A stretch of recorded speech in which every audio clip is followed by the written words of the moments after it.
shack at. The bottles getting nippy up the crack and we stacking chips, all of it's what I want. Plus money winners, that's what I'm on. You can say I'm gone. I prefer elevated pub sports radio. Time to get educated, get produced, leave the juice, letting loose with so much abuse that the bookies wanna call a truce. They getting slaughtered. Can't forget Jeff and low baggers in the chat. That's a lethal weapon 'cause we be pubbing.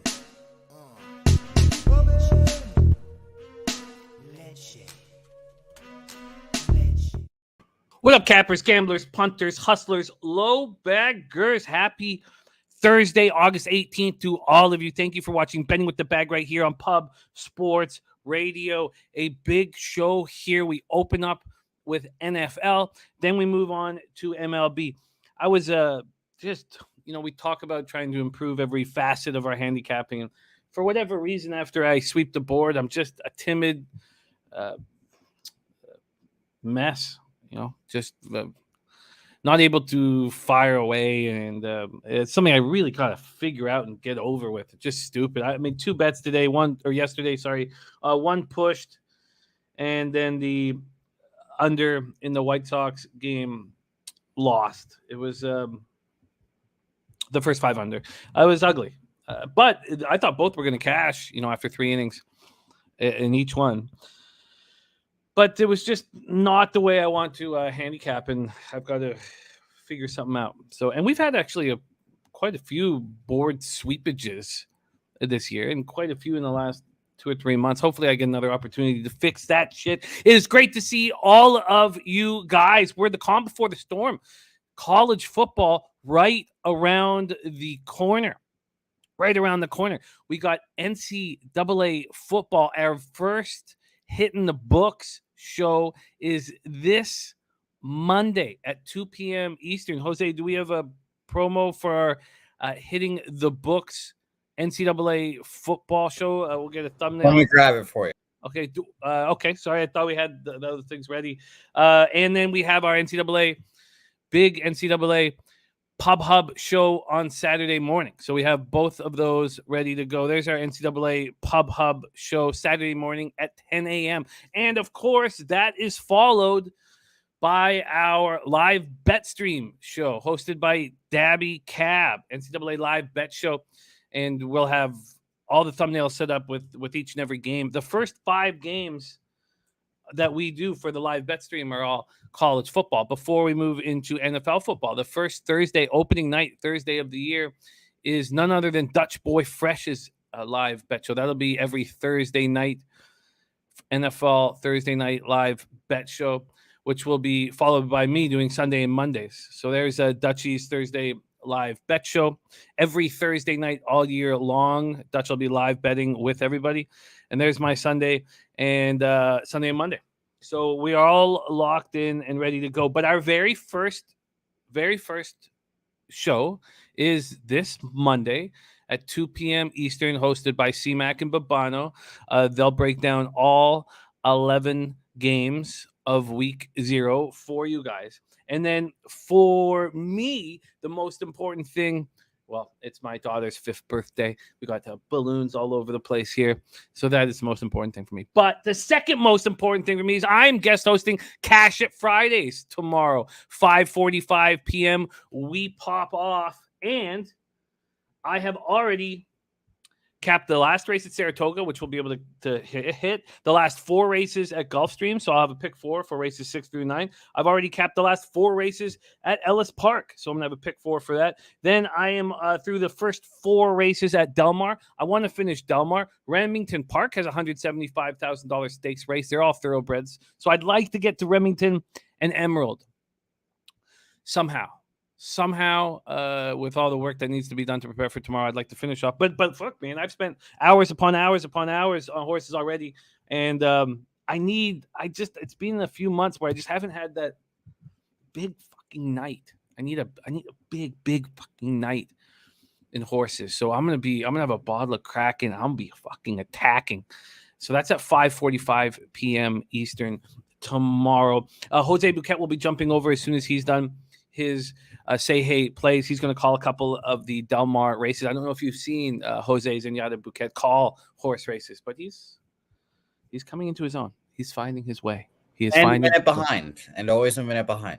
Well, with 30 seconds behind, which is a problem. It's a problem. Can't get away from that. It's a fucking problem. It's a problem. It's a problem. I'm really excited to have Moose Money Bets, his second opportunity to cap with us here. Very excited. I love the way he caps. So, and I expect glory from Moose Money Bets. I think he's really, really going to help.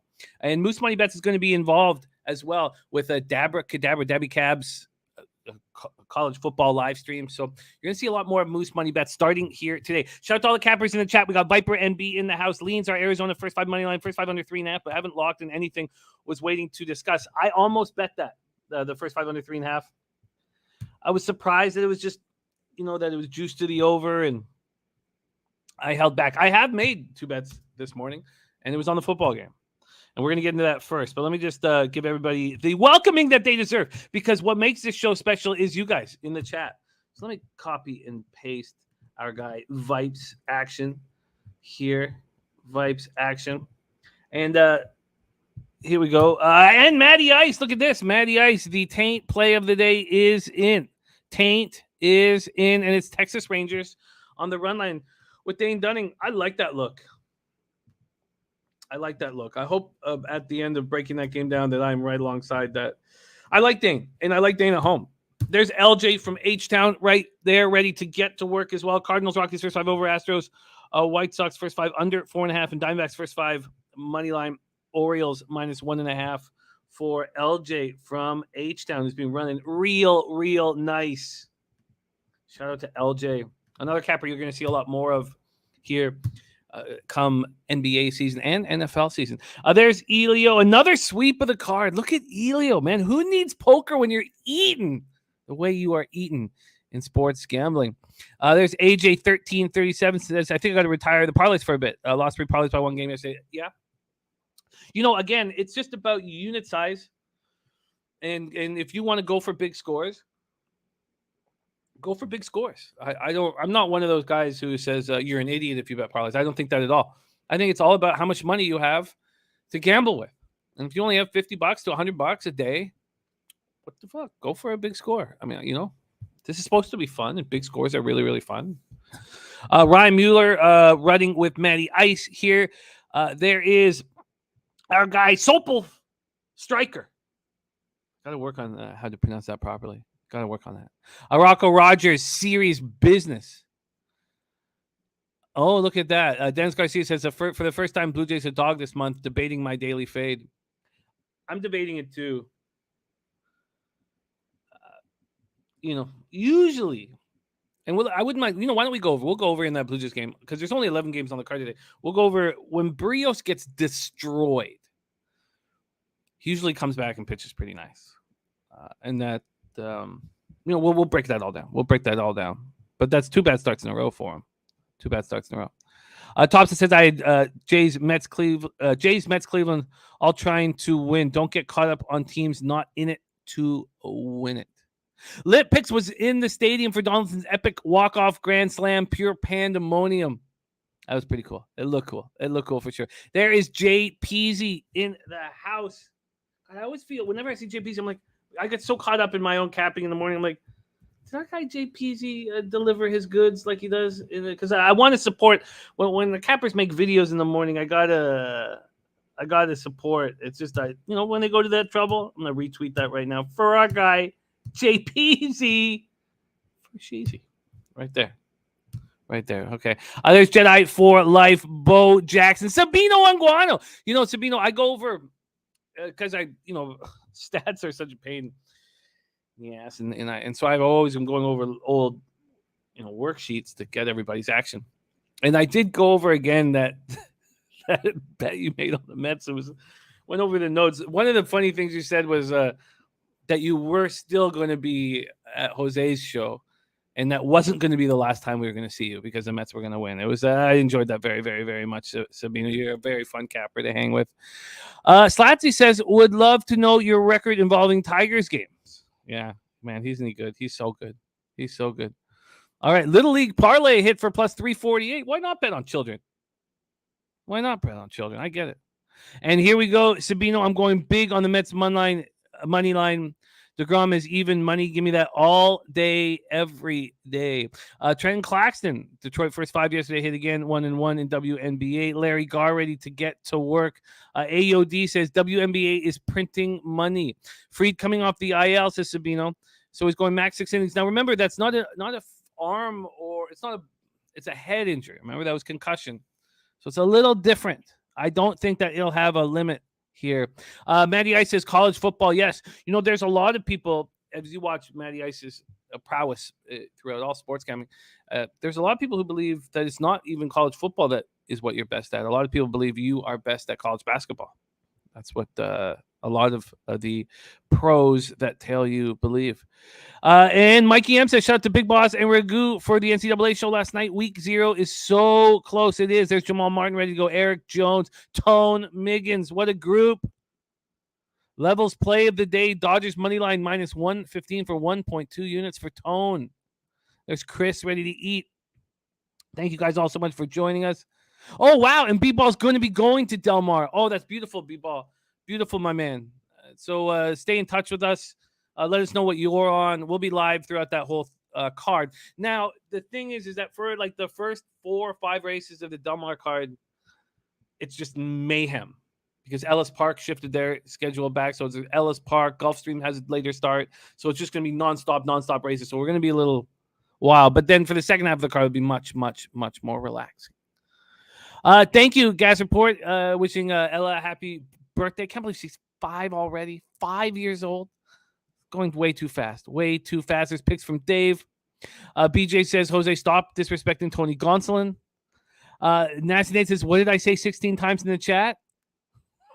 Hashtag watch your mouth. That made me laugh so hard yesterday when he said, when we wonder about the thumbs down, we'll know who it is. Okay, much love to all you guys. Yeah, that was crazy. That was a very, very crazy game. Saturated talking about that wild Yankees-Rays game. I don't like seeing the Yankees get that momentum before this Jays series. But I'm telling you, and look at that. If you're in Cali, vote yes to Prop 27, legalize online sports betting. I love that. We need to push that. I need to do more of that. And Sabino says, Jimmy, my Mets win today. I won't put my career on the line. Oh, Jesus, but I sure as well put 5K on it. Holy fuck. Well, respect. And BJ says, what a comeback by the Guardians, the bottom of the 8th. They hit a different gear. All right, let's get to work. Shout out to all you guys. We got Rangers first 5 minus a half from Craig Wood. So that correlates with to see all of you guys. Let's get to work right now. We start in NFL.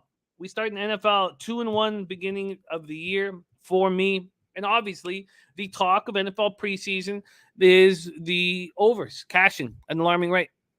14-3 to the overs in week 1. So what does that do for us? Gives us this ridiculous line in the Bears-Seahawks game. I'm first half under 20.5, full game under 40. This is ludicrous to me. So thank you. Now, look, I don't mean to sit here all cocky. I could lose this bet. It's not like but it's just a ridiculous total for a preseason game here against 2 teams that have horrific offensive lines. Even though Seattle's offensive line looked fine in week 1, it's just a ludicrous number.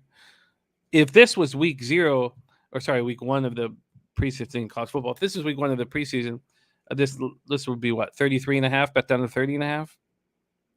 So we're basically getting 7 points right now. And not only that, but before Locke got COVID, this got up to 43, down to 39.5. I got in at 40 this morning, and it's shocking. So Seahawks open up minus 3.5. They get up to minus 5.5. The Drew Lock COVID news comes out, and just moving towards the Bears. It's now at 3. From a total perspective, it was at 40.5. Jesus.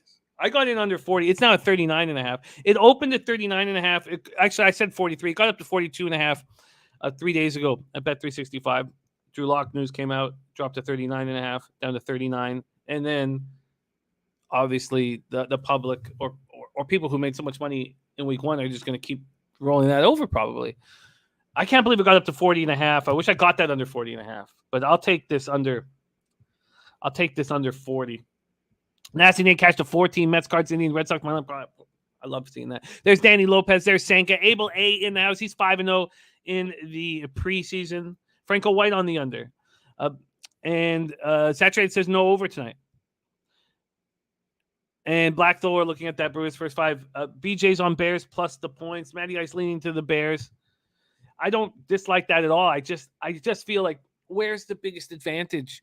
And clearly it's the 14-3 to the overs in week 1. 85 Fahrenheit, mostly cloudy, 6 miles per hour at Lumen Field, Seattle, Washington.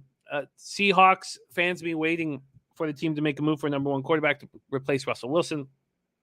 Look, we know that Drew Lock wants the job. There's times where Drew Lock looks okay. He looked good in week 1, 11 of 15 with 2 touchdown passes. He was set to play the whole first half until he got COVID. So we're going to see Geno Smith, and we're not going to see Geno Smith for the full game, and Jacob Eason. Geno Smith did not look good in that 32-25 loss at Pittsburgh. He did run for a TD late, a meaningless TD, but 3 punts in his first 4 opportunities with the ball. Running back Ken Walker is hurt, and he's done for the preseason. Rashad Penny is expected to be RB1, and they're just not going to risk him out there. Not going to risk him. So you're going to see Travis Homer and DJ Dallas will get the bulk of the carries. That offensive line was strong, and the Seahawks quarterbacks had time, but that's not expected in the regular season. And maybe that happens again. We're just waiting for the shoe to drop with the Seahawks offensive line. The offensive line was good for the Seahawks in week 1. That was not the case in the Bears' 19-14 win at home over the Chiefs. The Bears are expected to have the worst offensive line in the entire NFL, and now things have fallen apart. Things have absolutely fallen apart. So we have Simeon and Fields and Peterman were sacked 5 times and had 10 quarterback hits. They started the year with their starting center, Lucas Patrick, out with a hand injury, and he's got no timetable to return. That left the door open for 6th-round pick Doug Kramer. So Doug Kramer, the 6th-round pick, coming in, gets the start, plays 73% of the snaps, and gets hurt. So now he's on IR. So now what are they going to do? It looks like they're going to go with Tevin Jenkins, who is the 2021 second-round pick out of Notre Dame. He was terrible last year. Like, it was beyond comprehension how fucking bad he was last year. And that was at left tackle. But it was unbelievable. Like, nobody thought he could possibly be this bad. And it's tough. Look, it's tough being a dominant college offensive lineman and then coming into the NFL. You're going to get slapped in the fucking mouth by grown men.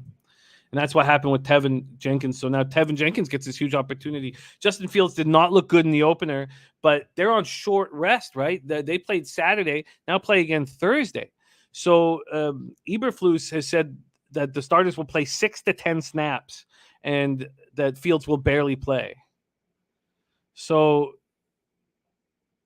I'm not telling you guys to get off. I think that hook was important in the getting that 3.5 or getting over 3 was important if you want the Bears. The Bears defense looked good against the Chiefs. They shut the Chiefs out completely in the second half and only allowed 205 total yards. And Seattle's secondary is expected to be very weak this year. And are Simeon Peterman capable of exploiting that? No. Paco Healy says looks like a lot of under with not much line movement. A lot of under money. No, that was not the case. So it's tricky here because of the big spread and the big announcement of Locke being out. So this is the situation as it stands right now. 5,447 tickets in. 52% of the tickets are on the under, and that was not the case 2 hours ago. 2 hours ago, I believe it was 42% of tickets and 58 on the over. So it's just that people are now betting the under. People are moving on the under right now, and it makes sense. 52% tickets on the under and 70% of cash is on the under. It's just been under money since it got up to 43. So it was overbuilt it all the way up. And there's still public betting the over because they cash so easily off of it. Spread-wise, 38% of the tickets are on the Seahawks and 35% of cash. But all of the money line tickets are on the Seahawks, 72% and 95%. Take that. Oh, look at BJ. Got the Bears plus 5.5. Fucking beautiful, BJ. That's absolutely great work. Great work there. Okay, so there you have it. there you have it. I'm sitting here. This is the lone game on the NFL slate tonight. We'll break down all of the Friday games in NFL and CFL tomorrow with Babano. I'm on the first half under 20.5, full game under 40. Let's see what it is right this very second. Where I got it, it's now at 39.5. But that first half still at 20.5. I like them both. Paco Healy, yeah, I hear you. When we talk about these things here about whom to trust, I'm not going to say that Sports Insight, they're considered the gold standard in the industry, and they're expensive. And I know so many veteran handicappers that have been with Sports Insights for years and years and years, and have been grandfathered in with a really small, with a really cheap rate. And they're professional gamblers, and they trust these numbers. And now it costs $1,500 a year to open up an account for Sports Insights. So I'm not putting down any other sites, and we know that we know how this industry started, right? This whole industry started with a phone number in a newspaper to give you the winner, and half of the callers would get one side and the other half would get the other, and then you would get a free pick if your bet lost, and they would do the same thing the next day. So I'm not saying that we trust this like it's but trust it more than the other sites I think is a fair thing to say. All right, shout out to Dommy Gun Ricci. Saturate said, unless the source is fully transparent about where they're getting their line movement at, I can only assume it's not comprehensive. You're perfect. That's perfectly put. All right. And shout out to Dommy Guns Day yesterday. Also, I did, I was behind a little bit. I don't, it takes so much work to get to cap all these sports. It takes so much, and you guys know the grind. And so I didn't see that ski 2 days ago swept the ball. It went 7-0-1. It's silly. I think I don't count when I push. I don't count it sweeping the board, but still, shout out to Ski 2 days ago going 7-0. Shout out to our guy Dommy Gun Ricci having a huge day yesterday. Shout out to Matty Ice who's running so hot. And North Ender says, don't trust anyone 100%. Yes, that's a perfect. Yeah, I think we're all on the same page with all of this. But in Saturated, you worded it beautifully. I can only imagine that you are a fantastic writer as well. Okay, let's get to work. Taint is in. It is the Texas Rangers -1.5 at +105. We are going to have not only our special guest, Moose Money Bets, joining us, but we're also going to have Jose Bouquett to cap all of the afternoon baseball. So we will be a three-headed monster moving forward. Let's bring in your first guest, a huge addition to our Pub Sports Radio family, coming to us from San Diego. Please welcome to the show, Moose Money Bets in the house. Moose, how are you, my man? I'm doing great, Jimmy. How are you doing to this glorious, glorious Thursday? It is a glorious Thursday. I'm doing great. I'm excited. I'm excited about football around the corner. I'm excited. We have many more major announcements to make here about our football season. I'm really excited. And we're coming into my favorite time of the year. My birthday's on October 4th. I always thought it was the best time of year for sports because it's usually opening night in NHL, opening night of MLB playoffs, and we have football going on. It's just the amalgamation of all the glory. Your first takes on this card before we bring on Jose Bouquett. I found yesterday's card quite difficult. Yeah. What do you think after setting yourself up to break down all these games here live with us? Do you like this card? Do you think it's rife with difficulty or full of possibilities? Yeah, there's some trepidation for sure. And I was able to find some stuff, but it's not one of those days where you kind of look at things and just immediately go, ooh, I like that. There's certain pitchers that we all have that we love to fade. None of those guys are on the list, but it is a day to possibly back DeGrom. Those are always nice days when you're able to get on the right side of a DeGrom bet.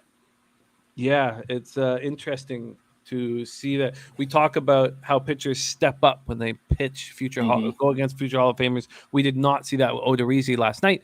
Do we see that with Max Fried coming off of the DL? Lots to talk about, and can't wait to share this card with you. Let's bring on the producer of this show, also the host of Say Hey Plays, coming to us from San Antonio, Texas, by way of Virginia. Please welcome Jose Zenyatta Bouquett to the show. Jose, how are you? I did not expect that V word to come out of your mouth, but I'm doing all right, you know. I just got to kick myself out of this fucking mental rut that I'm in, and we're ready to go. I like seeing Moose Money's smiling face and a lovely dog on his shirt. Moose, my first question is, have you been treated for ringworm recently?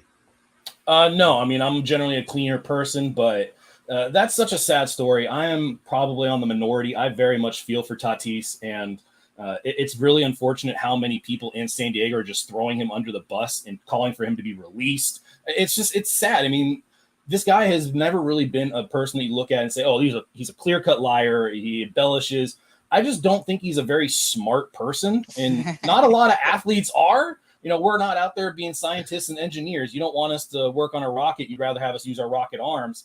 And I really think that he's just not a really bright individual. He might not have the right team around him. Pedro Martinez was talking how it was the Padres' fault. I do think the Padres should take a little bit more ownership in this, but man, I just feel for Tatis. I just feel so bad for him and how close he was. And the rehab being extended, was that playing a factor in all this? You know, it's tough, but hey, look, as long as the Padres are still in the playoff race here, I'm still okay. I'm still fine.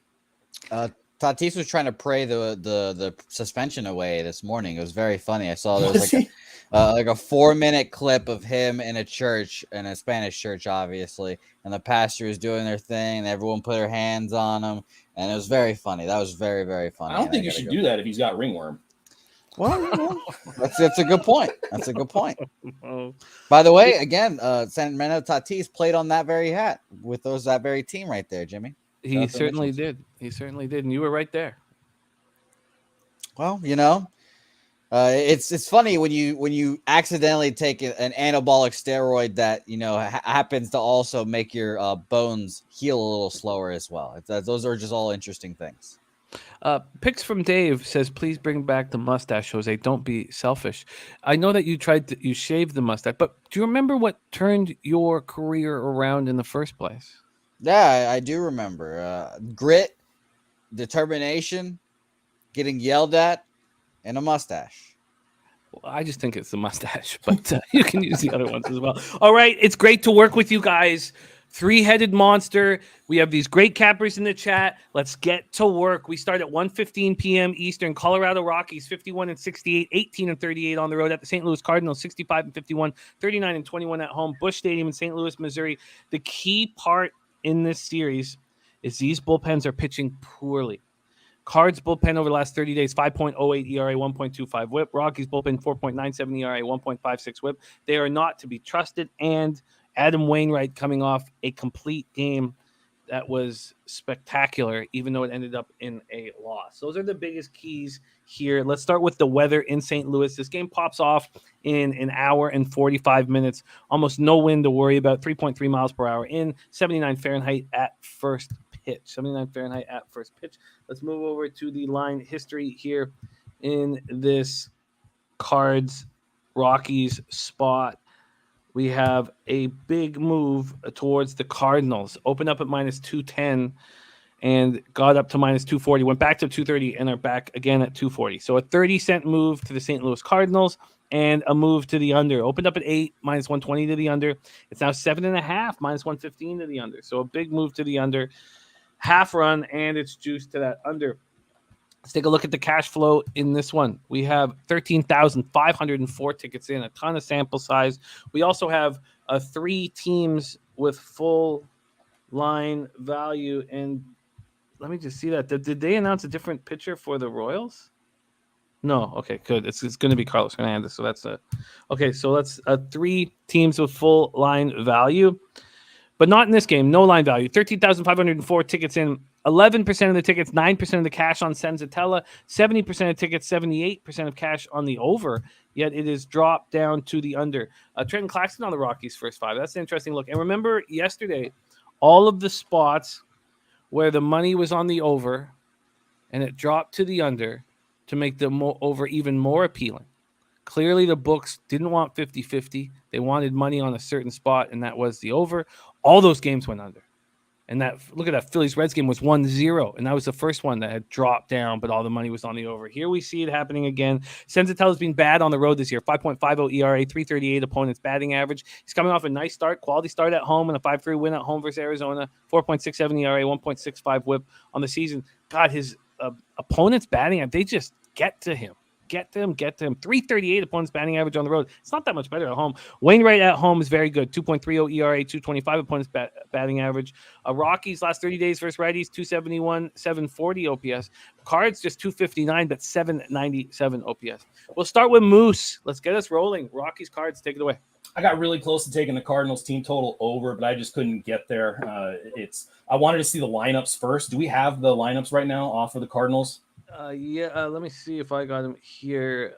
Refresh here and look at that stat. Look at that note from Franco White. It says Wainwright throws curveballs most of his pitches. It says the Rockies are top 3 in hits against the curveball. Yes, lineups are in for the Rockies. Iglesias, Blackmon, Rogers, Cron, McMahon, Montero, Hilliard, Hampson, and then Dom Nunez behind the plate. For the Cards, Nootbaar, Donovan, Goldschmidt, Arenado, Gorman, O'Neill, Carson, Molina, and Tommy Edman turning the lineup over. What do you think when you hear those lineups? Sounds like this is their normal lineup. I'm not sure who would be in there that's out. Pujols. Well, okay, he's their bench guy, right? He's hot, dude. He's gonna get to 700 this year. Only 11 home runs left to go. He's their legendary off-the-bench Kirk Gibson type for the playoffs. Let him hurt his knee and then come in and just have that historic home run to left field. So I really do like the Cardinals team total over. What is the Cardinals team total over? Because last time I saw it was at minus 110. I do like that. There is a stat on Wainwright that if you take out his start against the Yankees at home since June, he's got a 1.22 ERA. Wow. To explain that one stat, Franco White that he threw out there, the Rockies are one of the best teams against the curveballs. It really does make sense because when you're in Colorado, the breaking ball has way less break. I actually pitched out in Colorado, and anybody else that has pitched out there, it can be very difficult to get your normal accustomed break on your curveball, and it could just hang there, and it hangs way too often and way too frequently. And if it's a hanging breaking ball, that is the number one pitch that gets crushed in baseball. Hang 'em, bang 'em. That is the standard saying. So that makes sense to me. I do really like that Cardinals team total over 4.5. If it's anywhere around minus 110, I'm probably going to try to add that in. Well, Pinnacle has it at plus 100. Oh, well, I think that's going to get locked in then. All right, well, let's do that. There's Turnsy in the house. We've missed you, Turnsy. It is nice to see you. Expected batting favors the Rockies here, says Craig Wood. But what a stat you dropped about taking out that Yankees start for Wainwright at home. I'm just going to quickly see what Circa has for you, and then we will offer you the best line on that team total over for the St. Louis Cardinals to get Senzatella. Let's hear what Jose Bouquett has to say about this spot, Rockies Cardinals. Yeah, I'm on the Cardinals as well. First 5 -1 at minus 110. Well, this is the stat that ultimately got me there was Wainwright career against the Rockies in general. 11-1, 1.48 ERA. Last year, it's 2022, right? Yeah, last year, 16 1/3, 9 hits, only 2 earned runs there. 1-0 with a 1 ERA there. The Cardinals are third against righties too. I agree with Moose Money's take on the curveballs. They break a little differently in Coors, so that helps a lot. And I also think that Adam Wainwright's curveball is one of the best ones in baseball still, so it'll be a little different, I think. So I'm going with the Cardinals first 5 -1, minus 110 as well. It's only a Cardinal spot for me. First 5 -1 at minus 110. I just want to see if we can beat those numbers here at a penny. That would give you first 5 -1 minus 110, exact same number. Okay. Locked in for Jose. This one pops off in just under 2 hours. Paco Healy, your San Diego brethren, says, are you going to Petco today, Moose? I'm not, but I am excited. I'm going on Tuesday. I got front row, third base side. I get to talk to Manny Machado. Or, I mean, at least I get to talk to him. I'm not sure there's going to be a reciprocation there, but I do have some amazing seats down low Tuesday. I'm really looking forward to it. I get to go with my dad. First time I've gone to a game with my dad this year. We usually go every single year, but since he's moved, a little bit more difficult, but still, I love the father-son baseball time. Just pure Americana. Who they playing against? Guardians. I love it too. My dad used to be a much bigger baseball fan. He's kind of been falling off, and then we haven't gone to a game together in a long time. And he thinks it's too long. The games are too long, And so our last fucking game was Steve Traxel with the New York Mets. Do you remember how Traxel used to pitch? It was a 4-hour game. Yeah. And not only that, but the shirt came flying where it was right in front of me, and then a hand came up and grabbed. It was right there for me to grab, and he was just so disappointed in my lack of toughness getting that fucking shirt and watching this track so fucking. I haven't gone to a game now with my dad, so that was that had to be in the late 90s. Last time I saw a game with my dad. That's so cool though that you're having that experience with him. After all of this talk, it just seems like that Wainwright first 5 minus a 1 is the way to go, or that team total over as well. It makes me a little nervous that Pinnacle has the best number on that team total over. It's something that makes Pete uncomfortable. Question was for Capper in the chat who said, why not the full game? And the full game, from Johnny Guns, is just look at this Cards bullpen last 30 days. 5.08 ERA, 1.25 whip. There's no advantage there. Where is the advantage? It's Wainwright over Senzatella. But I could easily see Wainwright going the complete game here. Back-to-back complete games. Dabby Cap says he is the best pitcher in baseball, and we don't have to lay a run line with him. By the way, you're a cleat chaser, Jimmy. I've told you this several times, but you're 100% a cleat chaser. When Moose Money said I pitched in Colorado, I just reminded myself, damn it, Jimmy, just find these former athletes and just goes right at them, man. Just latches on. I mean, caveat, I was like 13 years old and just playing travel ball, so it's not. Moose. It's all right. I would prefer to hear breakdowns from ex-athletes rather than guys that throw 60 miles an hour. Hey, it worked out. I'm an ex-athlete too, my man. That's why you like me. You saw that arm. You said, and I quote, a surprisingly good throwing motion. Surprisingly, you have nice form. Exactly. So I'm right there in there with the cleat chasers. Justin Bilbo in the house, coming to us from Germany. Thank you for joining us. And Dabby Cab was talking about DeGrom. Says minus 115 on the money line first 5. Said I don't give a fuck who's on the other side. I'm throwing my unit out the window and hammering. Says Dabby Cab. We'll get to that soon. JPC's on the Cards run line and team total over 4.5. So I've cashed both of these bets this series. If it ain't broke, he says. If it ain't broke. Senzatella lifetime batting average against 311 against the Cards roster. Topset says Manny will not even acknowledge you. Why would he? Because he's Manny fucking Machado, right? He's Manny fucking Machado. A good influence on Fernando Tatis. Remember that? Jesus. By the way, Nilo asking about underhand softball. We could create a fucking hell of a Pub Sports Radio underhand softball team. My God, we would just dominate people because Jimmy just find all these athletes and just put them on this team. It's a lot of pitchers. I mean, potentially pitchers who rake, but pretty sure Hunter's a pitcher, Cab's a pitcher, I'm a pitcher. So, I mean, you got some talent on the mound. That's fucked up, Moose, that you didn't put me in it. That's fucked up, Moose. That's fucked. Okay, let's get out. Hey, I didn't know that was him. He pulled himself out. See, my hands are right here. That's my feelings are hurt, Moose. Jesus. Well, you can find a diary and let that book know all about it. I'm getting just eviscerated in the first 40 minutes of this show. There's been the last 10 minutes just dominated. Oh man, let that book know all about it. I like it. Dabby Cab has got his action here. Says team total over 3.5 minus 125. Mets first 5 minus 115. Mets full game minus 120. San Diego team total over 4.5 minus 125 for Cab. I'm gonna copy and paste that here. Shout out to Ethan who pitched a little independent ball in Puerto Rico. Oh really? Oh, how fun would that have been? You see how Jimmy's face just lit up right there? You see that, everyone? Right. My God. All right. Okay, let's get back to work.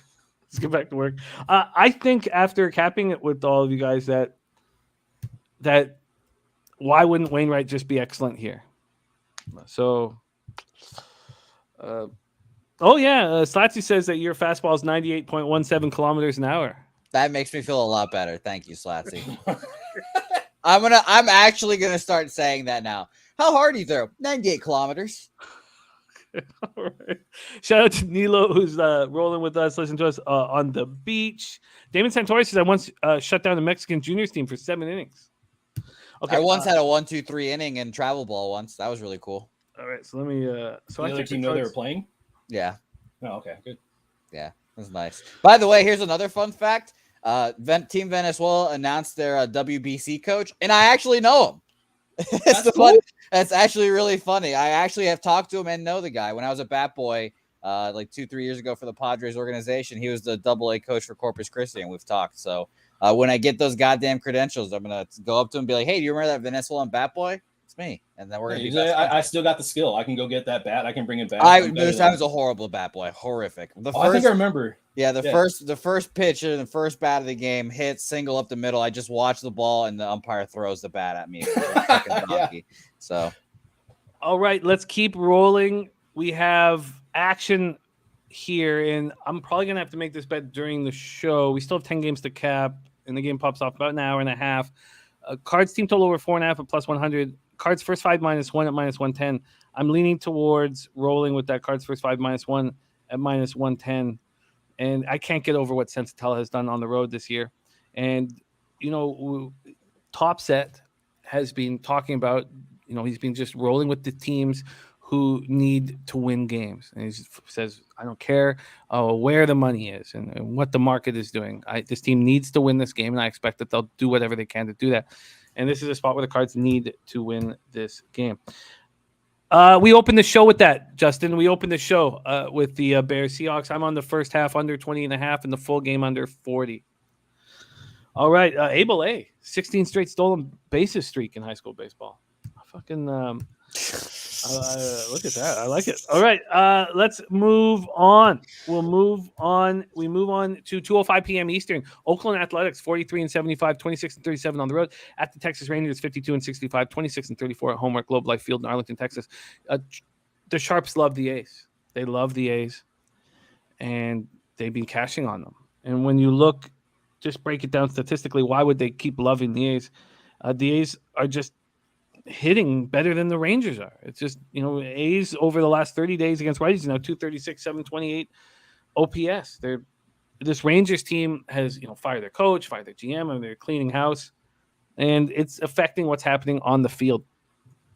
A's, Rangers, Globe Life Field, the roof will be closed. We have Zach Logue on the mound, 9th round pick from the Toronto Blue Jays back in 2016 out of the University of Kentucky. He's done nothing this year. He's not looked good. 3-6, 5.49 ERA, 1.44 WHIP, 41 innings, 29 Ks, 14 walks, 8 home runs. His last start was bad, 8-0 loss at the Astros. Now the Astros aren't hitting hard right now. So on the road, he's 1-3 with a 6.14 ERA, 276 opponents batting average. We have already heard from our Matty Ice that this is the taint play of the day. Matty Ice is on the Texas Rangers. Texas Rangers minus 1.5 at plus 105. Little plus money action for Matty Ice and his taint play of the day.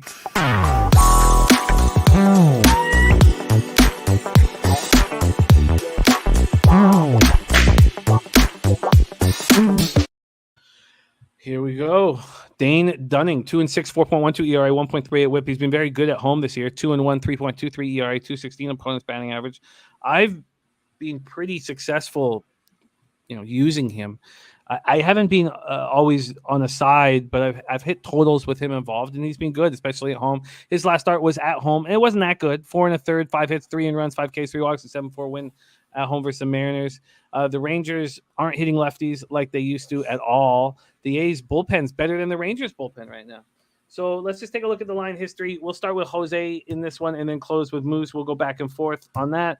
Line history-wise, no movement. From a total perspective, it's gone from 8.5 down to 8. So no movement on the line, which tells me that it's possible that Logue pitches okay here.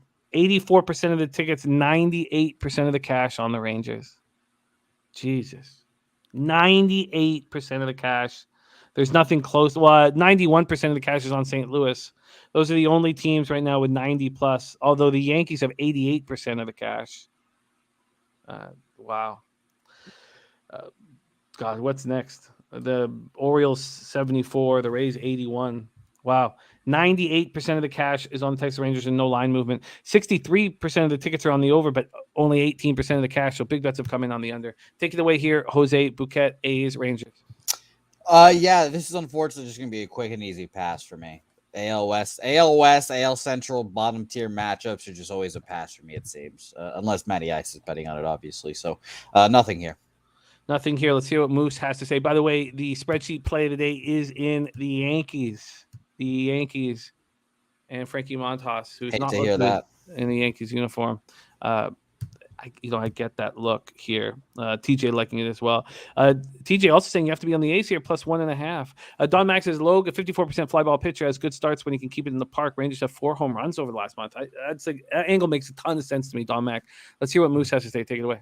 I'm on the A's first 5 team total over 1.5. And this is, I mean, everybody's got a gimmick. So I came up with one the other day. This is my Moose call play of the day.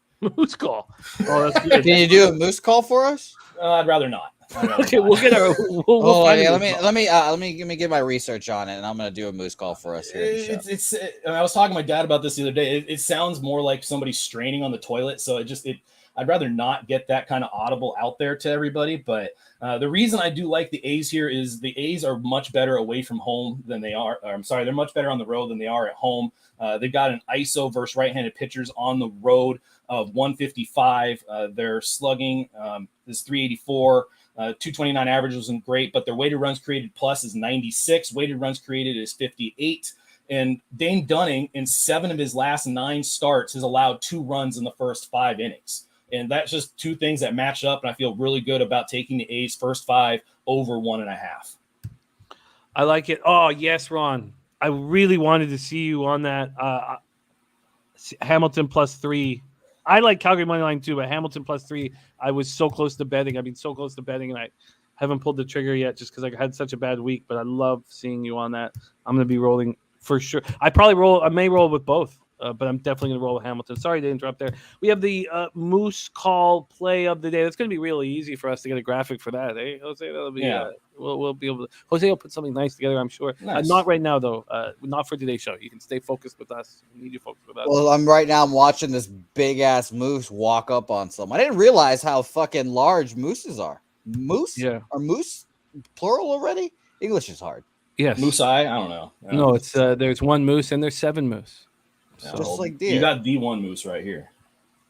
The main moose. And another little interesting stat is Dane Dunning versus lefties is significantly worse than righties. He's got a 1.64 whip. He's given up 66 hits in 59 innings pitched versus lefties, and the A's have a ton of lefties in their lineup. Yeah, Rodney Barton talking about Murphy. Same with Justin Bilbo, says Murphy who homers in 2 straight games. Rangers falling apart. Rangers are falling apart, aren't they? They just all this front office movement has clearly affected everything that's going on. They're just playing out the string now. Interesting. But in saying that, I still what do you think of Zach Logue, Moose? Can you give us any I mean, he looked terrible in the Blue Jays organization, but do you have any interest in him? I mean, he's not walking guys, so that's a positive thing to say about him. But I do think that he's going to eventually start to be a little bit more effective. I'm not sure if maybe the starting rotation is the best place for him. He might end up having to be a bullpen guy, but he's given up way too many hits. You saw a little bit of a stretch where he did well, but actually, you know what? It's just 1 game he did well against the Astros. So I feel like he's going to eventually kind of become a bullpen guy because he's got a decent enough breaking ball.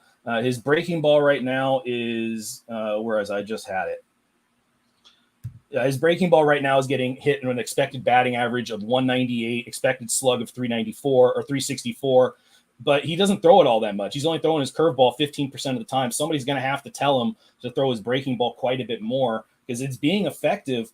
And one of the issues that happens with younger pitchers is if they're not able to command that secondary pitch or that put out pitch, teams are just going to sit on the fastball. And that's probably what teams are doing right now is they're not respecting that curve. They're just kind of spitting on it, biting on it, or letting it bite and not taking the bait. And I think eventually he's going to start to get a little bit more swing and miss. But right now, he is an absolute fade.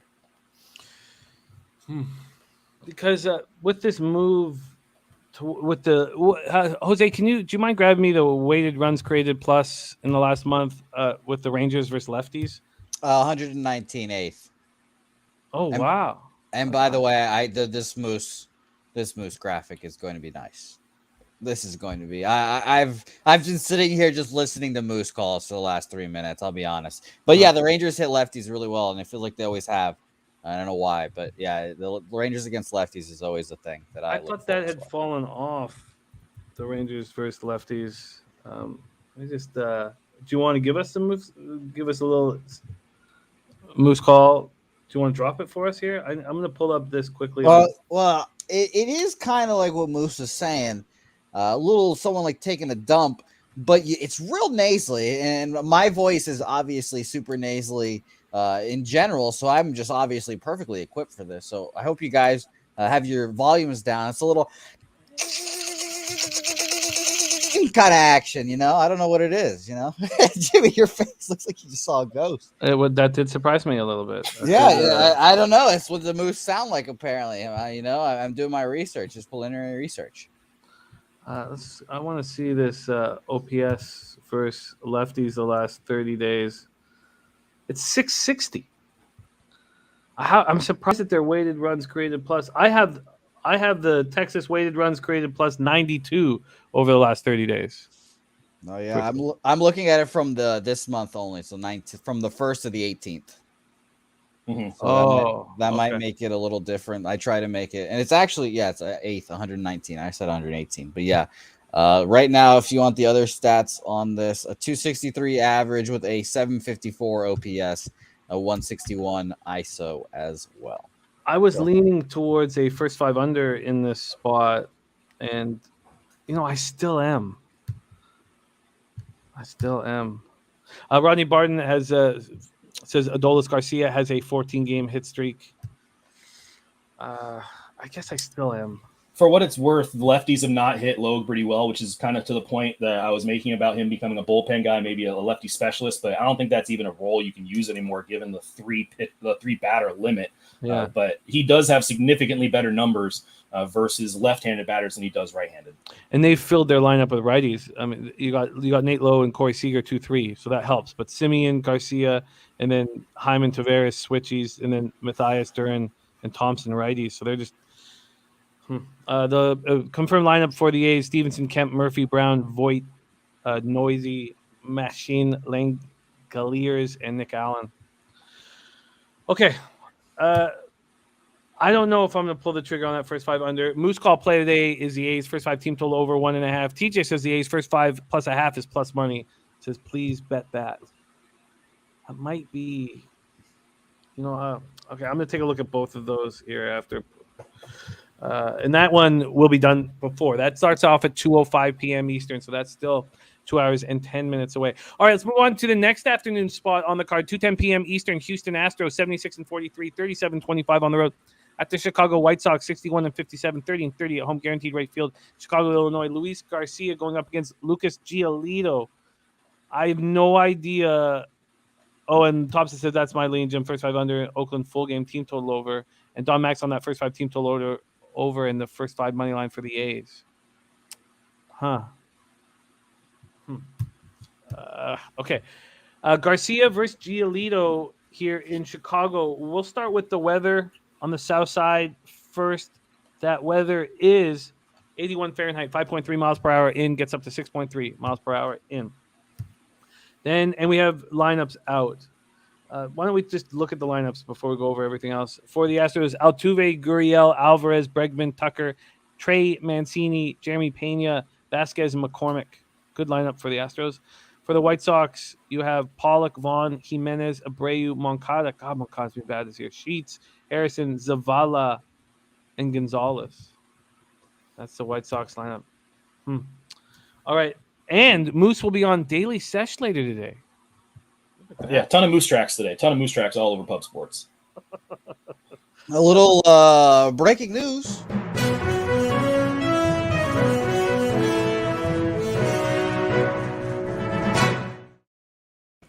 Deshaun Watson gets an 11-game suspension and a $5 million fine. Wow. That is what they have agreed upon. Wow. That's wild. Because he was offered 8 games, right? And he said no to it. I do not remember. No, I don't remember what the original fucking settlement was. Original decision. Well, it was 6. It was ended up being 6 games, but they offered him 8 games, and he said no.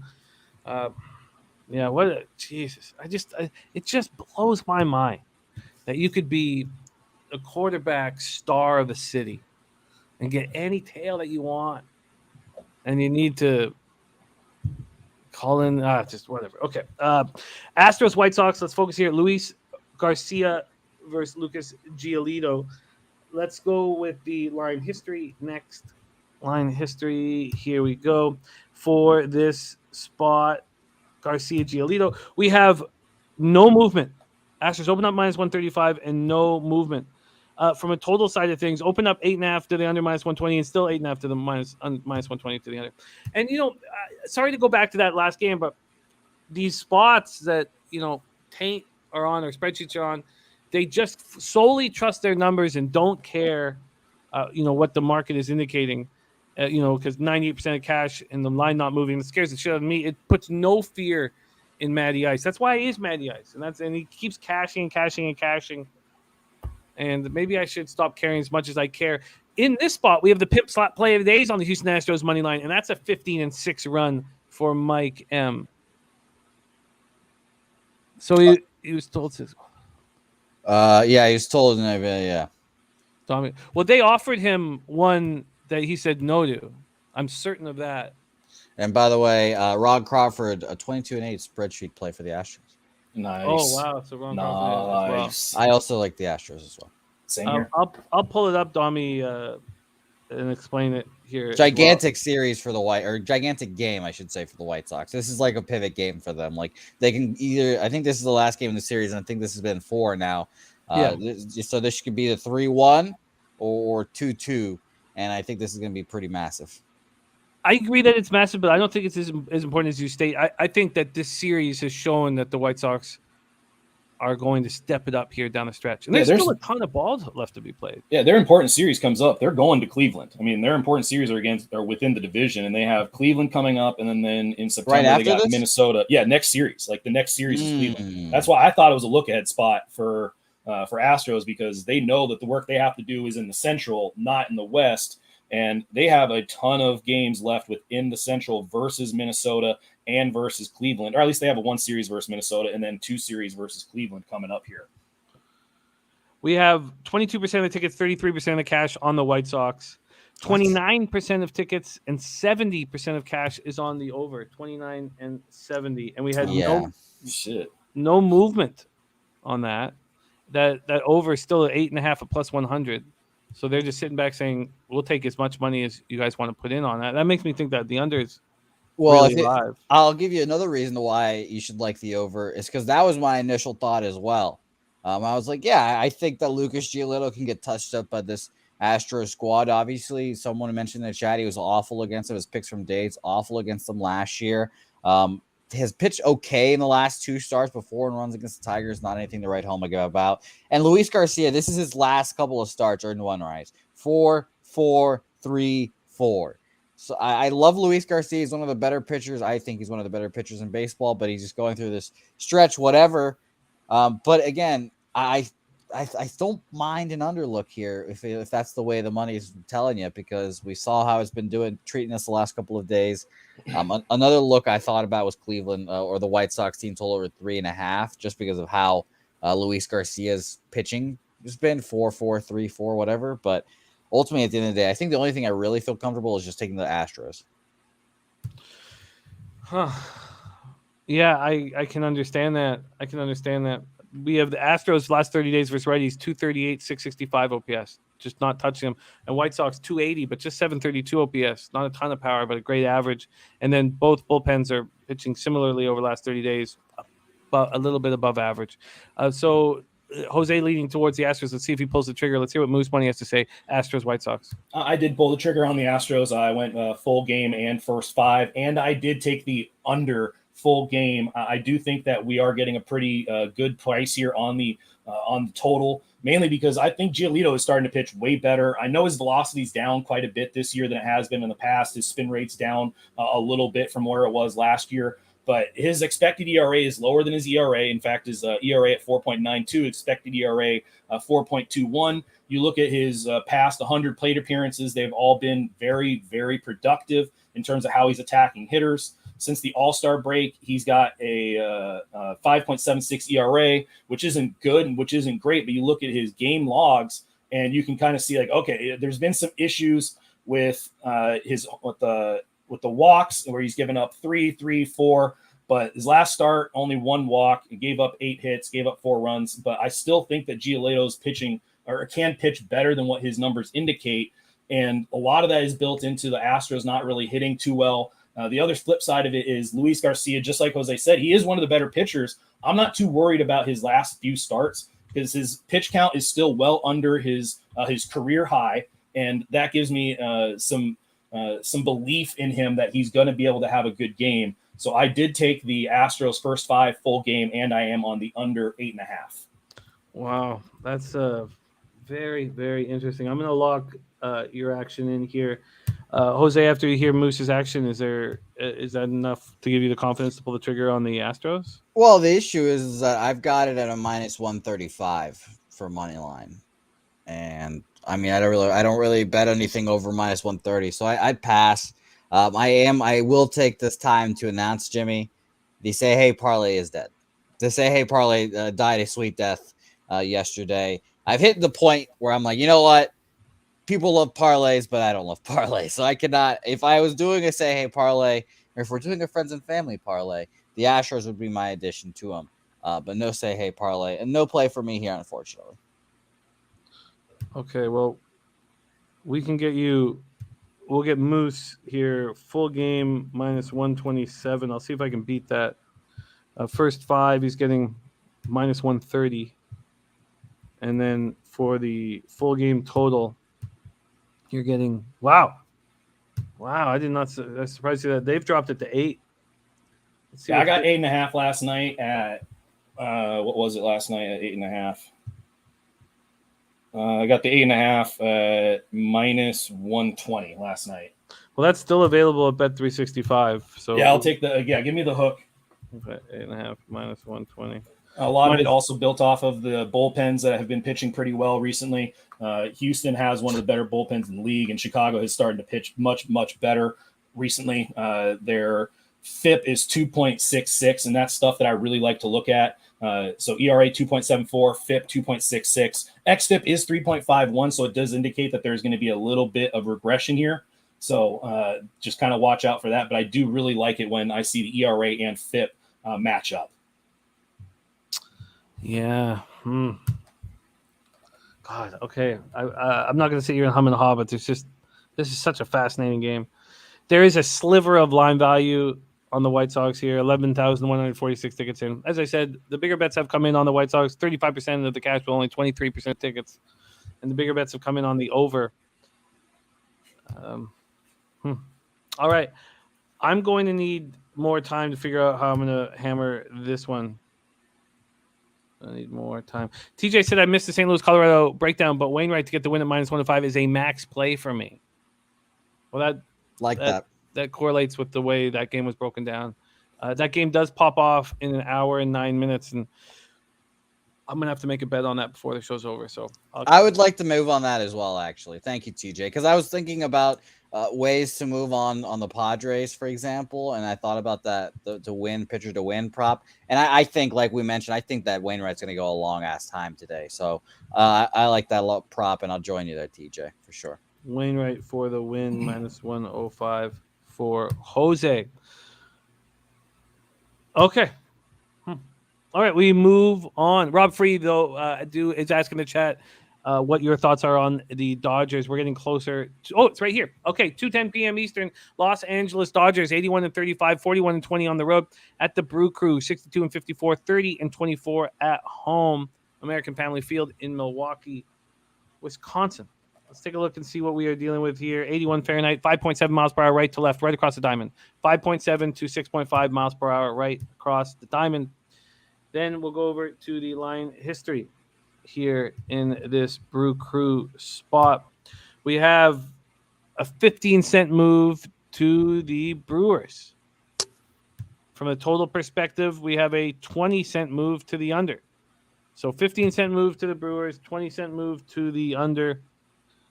Here we have 10,352 tickets in, and exactly what we thought. 32% of the tickets, 54% of the cash is on Milwaukee and Burns. 53% of tickets is on the under. The Brewers have stopped hitting lefties again, completely stopped in their tracks. Dabby Cab's on the Dodgers team total over 3.5 minus 125. But that was before someone said Mookie was out. Let's take a look. Oh, and that's probably the market move, even though the cash is on that as well. Here we go. Yes, no Mookie. We have Trey Turner, Freeman, Smith, Muncy, Turner, Lux, Gallo, Taylor, and Bellinger. Turn the lineup over. For the Brewers, Yelich, Adames, McCutchen, Renfroe, Brosseau, Hira, Wong, Caratini, and Taylor. Heaney has not gone over 4 innings in a while. He went 3 innings in his last start, 13-3 win at the Royals. Allowed 2 earned runs. Still has really nice numbers, but only through 31 innings. Sample size small. But only allowed 1 home run in 31 innings and does have 42 Ks in 31 innings. Corbin Burns on the other side, coming off a beautiful start and a 3-2 extra inning win at the Cardinals. 2.39 ERA, 0.92 whip. A little worse at home than he's been on the road. 2.82 ERA, 189 points by average. He's been excellent, though. Over the last 30, the Dodgers, 276, 838 OPS. And the Brewers just completely stopped hitting lefties. 190, 573 OPS. There was a spot there where they had a couple games where they were hitting them. That's just stopped. Dodgers bullpen being so good over the last 30, and the Brewers bullpen has not. Jose Bouquett, Dodgers, Brewers. Tough fucking game. First of all, I'm shocked you didn't lead off with another fucking heartbreaking close loss for me on stake bets. Shout out to Noli Nose. Shout out to Tony Gonsolin, who I will admit I might be wrong on. I might be wrong on that, Tony Gonsolin. And shout out to Noli Nose who's watching, of course. But I think this is only a Dodger spot, really. I understand that Heaney is kind of scary to back sometimes, especially because he doesn't go more than 4 innings, 3 innings, 5 innings, whatever it is. And obviously no mucky bets obviously hurts as well. But I still think it's Dodgers. They're first against righties. Corbin Burns played them last year, got crushed, and is actually, I looked it up because I was wondering. I was like, why did he get crushed against them? Obviously Cy Young year, so you'd think, but it was the very, very last start of his season. 2 innings, 2 hits, 3 runs. I don't know. I think, Corbin Burns, in one side of my head, I can hear myself saying Corbin Burns probably sat on that last start, even though he won that Cy Young and all that good stuff. But he sat on that last start. Maybe it burned him, whatever. But I think it's a Dodgers spot, maybe a team total. I ultimately would like Noli Nose under here as well. Shout out to him for putting the 7.5 in here. I thought about the first 5 as well. But if I'm picking a side, it's Dodgers. And if I'm picking the total side, it's definitely under.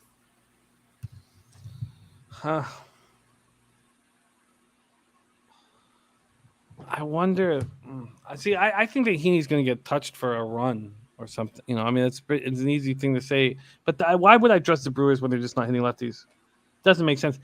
The Brewers' first 3 minus a half at like plus 140 seems like a decent risk reward. But do I really want to trust this Brewers team that's just not hitting lefties at all? Although I do think that it's easy to say there's Moose. What are you seeing from Heaney right now? Do we trust his season-long numbers, or do we trust what he's done over those last couple starts? I think people have talked about it. The Dodgers pitching staff, generally, they are teaching most of their guys, I believe it's the slider, and they really drive that pitch home, and it has made Heaney a much better pitcher because the slider is one of, if not the absolute best pitch in baseball. It creates the most swings and misses of any pitch. So I do like Heaney, but it's also the issue. He does not go very far in games. You're going to have to go to the Dodger bullpen. And the Dodger bullpen, you could argue that there's going to be some regression here. They have a 1.93 ERA this month, but their FIP is 2.99. xFIP is 3.72. A lot of that is probably tied into Kimbrel. Brewers are the exact opposite. They have let me just pull it up here. I just had it. They have a 3.61 ERA. 4.38 FIP, but a 3.38 xFIP.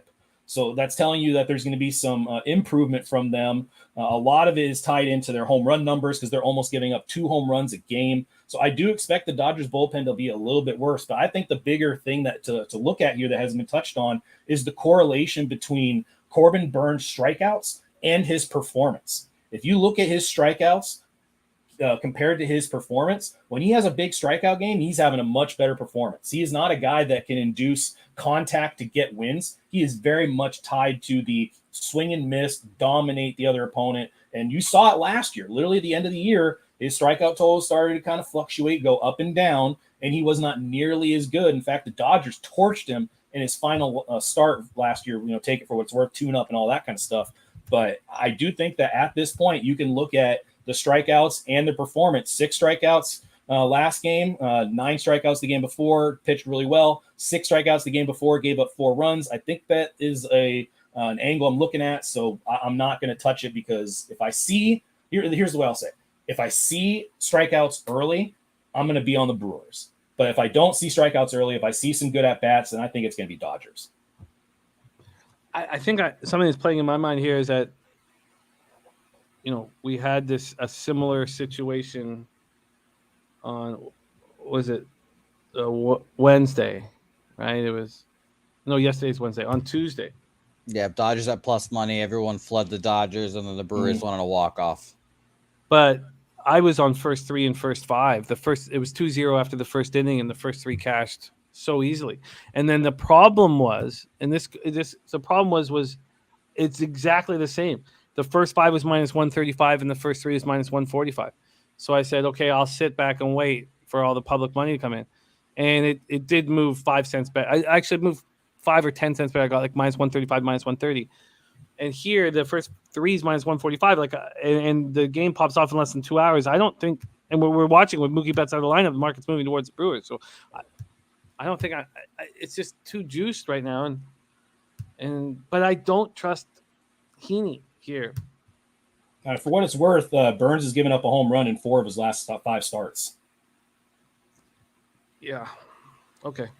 I'm gonna stay off. So all 3 of us are staying off of this spot. We move on to 3:05 p.m. Eastern. Chicago Cubs 49-67, 25-33 on the road at Baltimore Orioles 61-56, 33-21 at home. We're at Camden Yards in Baltimore, Maryland. Shout out to our Von Polo and your sweet family, Von Polo. So glad that you are back to top health and feeling good.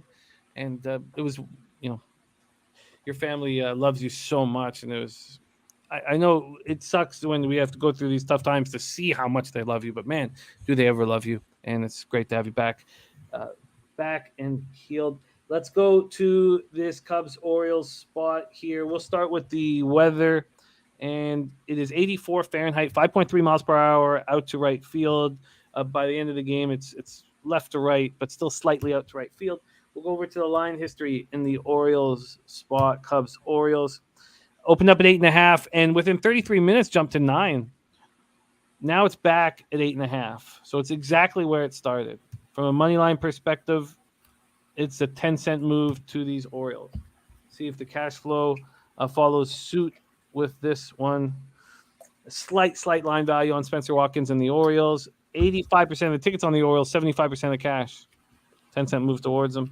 68% of tickets on the over, 53% of the cash. So some bigger bets have definitely come in on the under since it got to 9. And there he is, Von Polo in the house. Our guy. TJ, morning beers. I love it.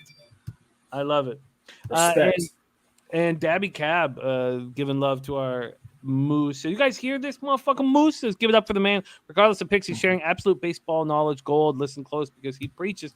Okay, Watkins, Samson, 4.34 ERA, 257 opponent's batting average on the road. Coming off a 7-2 win at the Reds, where he looked okay on the road. 4 innings, allowed 2 earned runs, 6 hits, 6 Ks, 3 walks, 3.88 ERA, 1.28 whip. He's only allowed 5 home runs and 53 in the third. Spencer Watkins did not look good in his last start at Tampa. He's actually been worse on the road, at home than he's been on the road. 4.81 ERA, 299 opponent's batting average. The Cubs are hitting righties right now, 256, 745 OPS. Orioles 260, but no power, 708 OPS. That's the last 30 days. Cubs bullpen's been lights out last 30 days. 2.68 ERA, 1.21 WHIP, and the Orioles bullpen's just been good all year. We will start with Jose Zenyatta, Bouquett, Cubs, Orioles. Yeah, I'm going to be on the Orioles in some form or fashion here. I do not know how. Shout out to LJ, this is probably the way I'm going to do it here, as he says. Orioles -1.5, 37-17 on the run line as a home team, 10-1 in the past 11 games at home versus a losing team with a losing record. I probably will take the Orioles run line as well. Money line obviously a little bit too juiced. I have had this, I don't know if it's a theory or whatever it is, but these like 1-game series, I always bet on the home team. I always bet on the home team because the road team's going to go jettison themselves somewhere else. This is a makeup game from whenever it was. It says on ESPN, but it's a makeup game.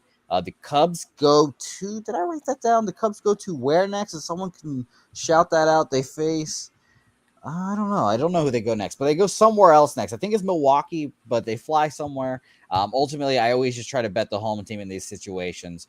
So I will take the Orioles run line, I believe, but I'm going to double check and look around maybe if there's another angle to take it. But yeah, I'm taking the Orioles here, and I've got it at -1.5 at +135. So that's pretty good. Jose, the Cubs head home to face Milwaukee. There you go. I knew it was Milwaukee something, but yeah, they leave. I think it's just one of those human nature things where they were in Washington yesterday. Obviously, not much of a flight or whatever, bus ride, whatever you want to call it. They go to Baltimore, and then from Baltimore they go home. I feels like this one of those spots where they go home. They want to go home. They're like, oh, let's just get this game over with. All that good stuff. All the Orioles already in bed and all that stuff. So Orioles -1.5 +135 for me. Wow, Orioles -1.5 +135. Big shout out to our Bo Jackson, Toronto cat like myself. Well, I'm a Vancouver guy, but living here in Toronto. Bo Jackson, happy birthday, man. These IPAs are flowing. Ready for a little scotch. Happy birthday, Bo. Let's go to Moose. What do you think about this spot? We have Jose moving on the Orioles -1.5 and +135. Yeah, I'm going to be following. I've got the Orioles full game. I've got the Orioles first 5, and I got the full game under 9.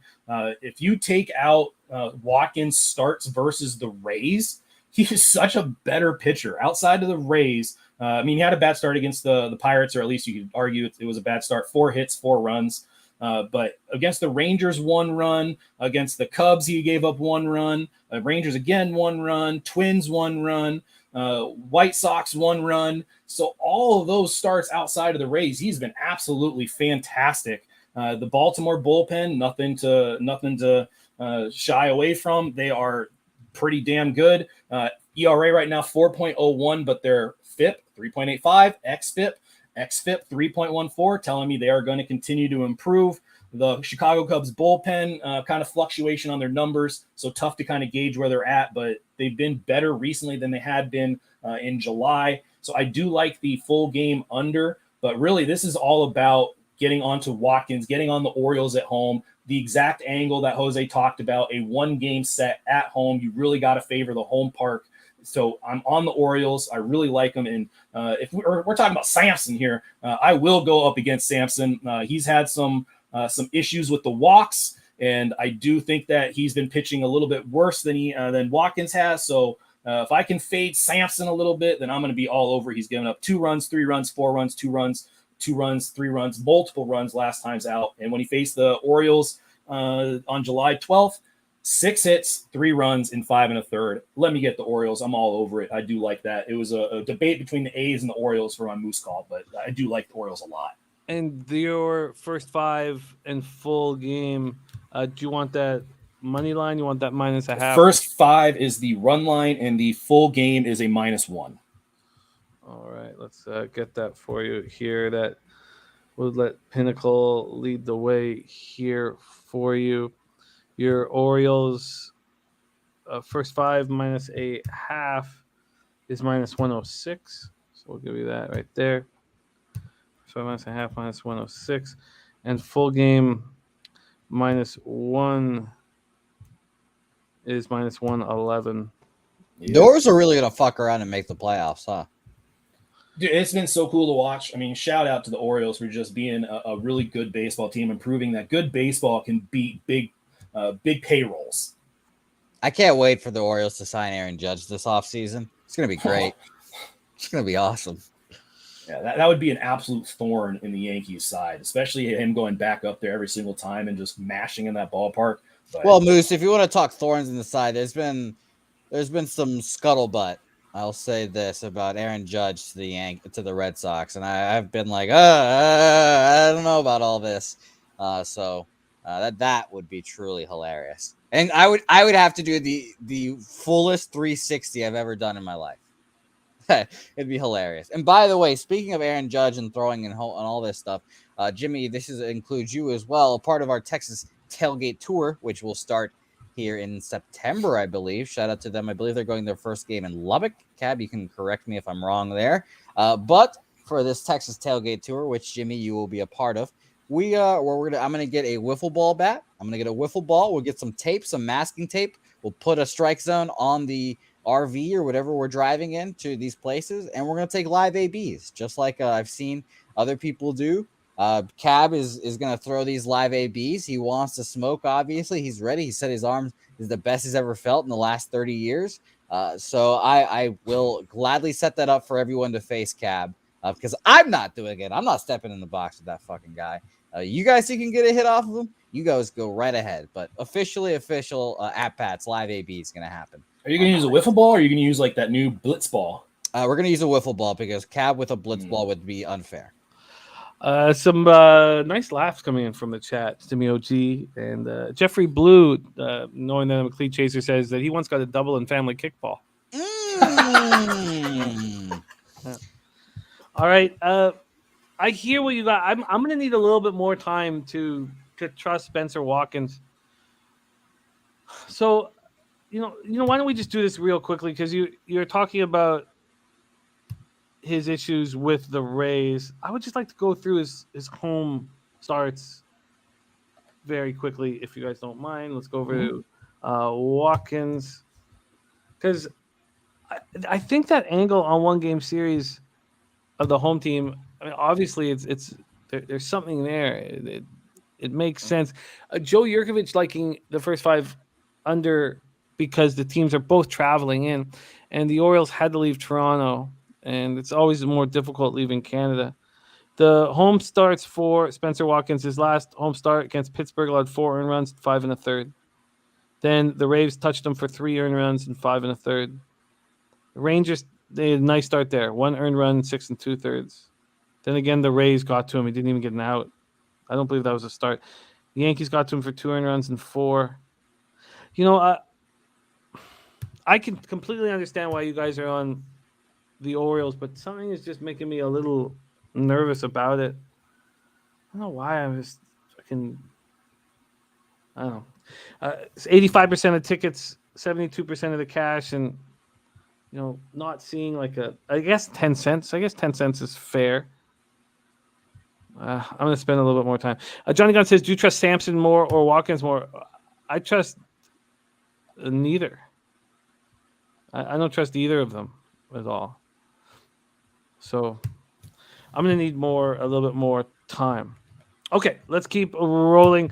But we've had big moves from our guests. Jose, Orioles -1.5 plus 131, and Moose, Orioles first 5 minus a half minus 106, full game -1 at -111, and the full game under 9 at -117. We move on to 3:45 p.m. Eastern. Arizona Diamondbacks at San Francisco Giants. We're at Oracle Park in San Francisco, California. Zach Gallen going up against Logan Webb.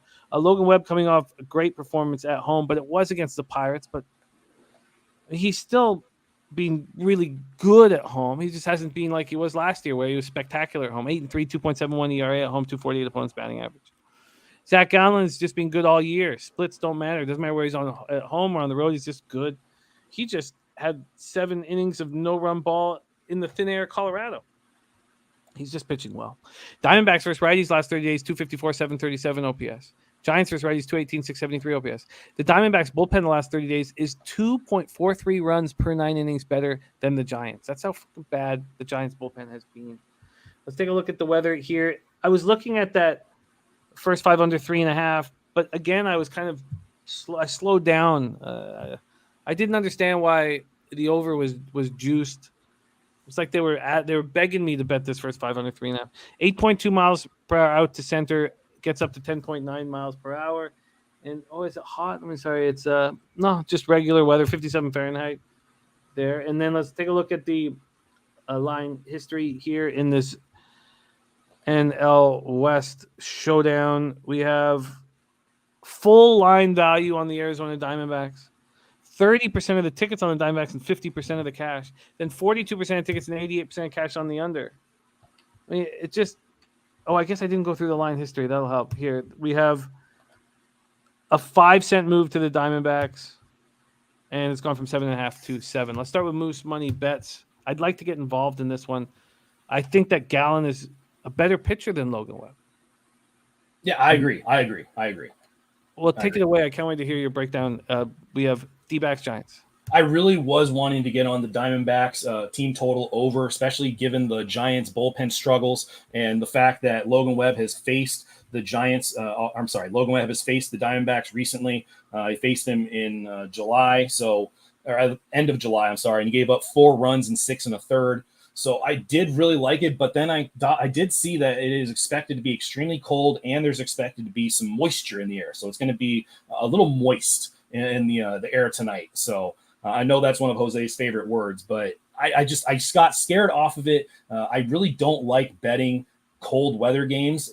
Even with pitchers, it can be tough to tell. There's certain guys that they just struggle in colder weather because they just can't get their arm warmed up. They can't keep their arm loose as the game's going on. So I am very hesitant to jump into those somewhat more extreme weather scenarios. And I'm not sure if it's extreme enough, but I felt apprehensive getting into the over, but that was the angle I was looking at, was the Arizona Diamondbacks team total over for the full game. Because if Webb does pitch well, I can at least still hope that the Giants bullpen, which has just been absolutely atrocious, especially this month with I can go through it real quick, 4.5 ERA, 4.57 FIP.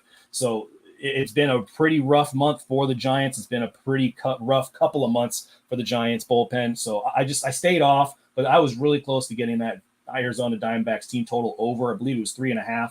I just couldn't pull the trigger because of the weather. It just kept me off. I do not like betting cold games. See, I don't feel like that is cold weather. Maybe it's just Canadian, but I mean, it goes up 6 degrees during the game, so it's gonna be 63 2 hours into the game. I think this is a Canadian thing. Okay. I'll say, as someone that's Texas, 90 degrees every day, you get down to 60 here, people bring out the jackets. I mean, shit, they have a snow marker on Ballpark Pal. That's hilarious. By the way, yeah, I'm looking at Swish right now, 57, 58, 63, and there's 10-mile-an-hour winds out. I think the chat, by the way, a flood of Arizona in the chat, too. Like, Arizona is a very popular play. TJ likes it. I think Mike M also likes it as well. First halves. I like Arizona, but I think I'm going to move with the first 5 under here. Maybe I'll walk right into this trap like the bookies want, but first 5 under 3.5 minus 110 for me is my play. I think I think Logan Webb is good. I think good enough to hold down an Arizona Diamondbacks offense. And I think Zach Gallen is like you said, I think he could be better. Don't really know 100%, honestly. 9th and 7th are these teams against righties, 111 and 108 weighted runs created plus. But I feel like a little bit of a facade there. I feel like that's not as concrete as it is to most other teams. Jimmy, when you laugh like that, when I say something, it makes me nervous. So I have not seen what you're laughing at yet, but it makes me nervous. Oh, it's just Nasty Nate's yelling at you. Oh, look at that. There you go, Nasty Nate. You just gave that out in the chat, too. Thank you, Nasty Nate. Nasty Nate's my guy. Nasty Nate's going to have a chance to yell at me in person here in a couple of weeks, too. So it'll be a lot of fun. But, yeah, first 5 under here for me is the play. And, by the way, just a mental note that we need to keep in our heads here. Zach Gallen, I heard an interview with Zach Gallen recently, loves pitching in Coors Field, apparently. Loves it. I don't know why. Actually, I do know why. He said that it just mentally, it makes him bring his game up. He knows that he has to be a little sharper and pitch a little better there at Coors. So Zach Gallen will always be bet on for me at Coors Field from now until he proves it otherwise. Yeah, that it's nice seeing those, pitchers with confidence at Coors. You can make a ton of money off them.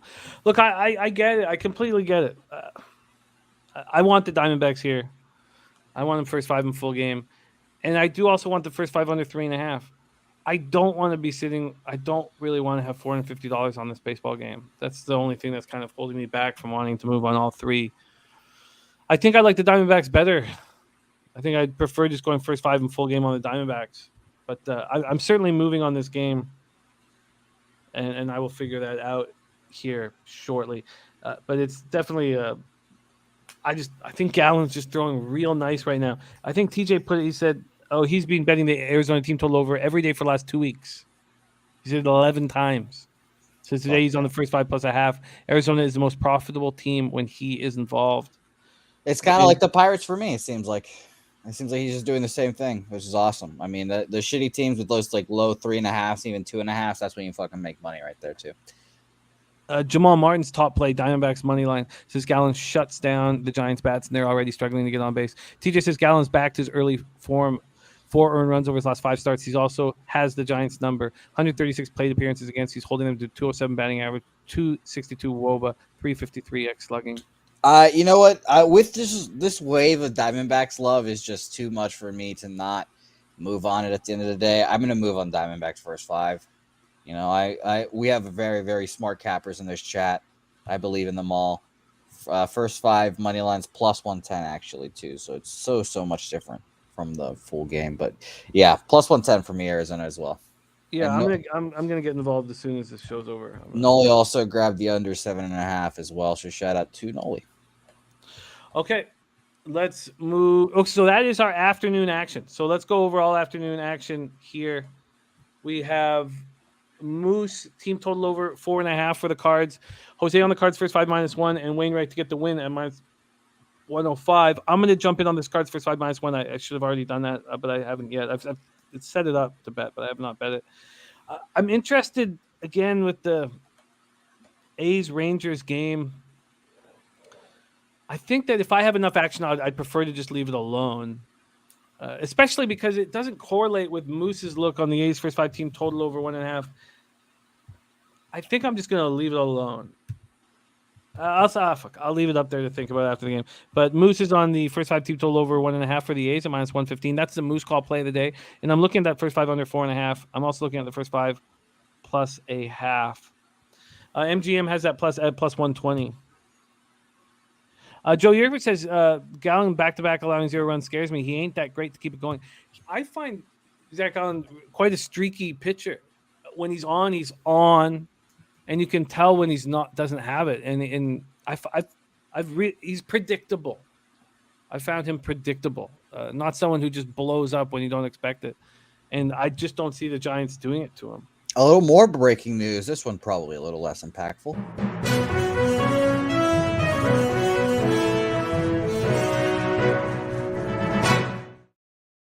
Nazem Kadri signs with the Calgary Flames. What?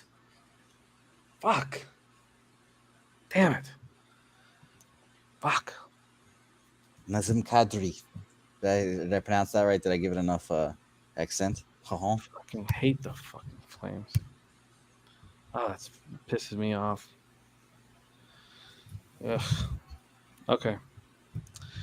I didn't realize Nazem Kadri was this big of a deal anymore. The last thing I remember him doing, besides winning the Stanley Cup this year, is getting suspended every time he plays the Bruins.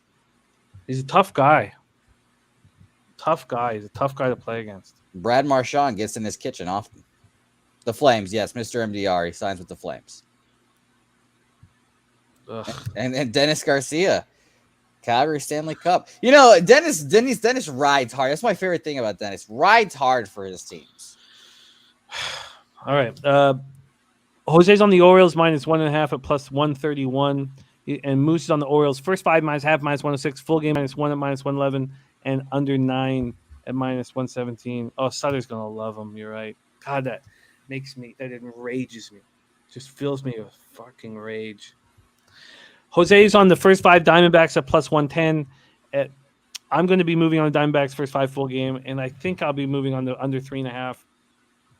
If you see that I bet all 3 of them, I will cut it down to 125 a pop.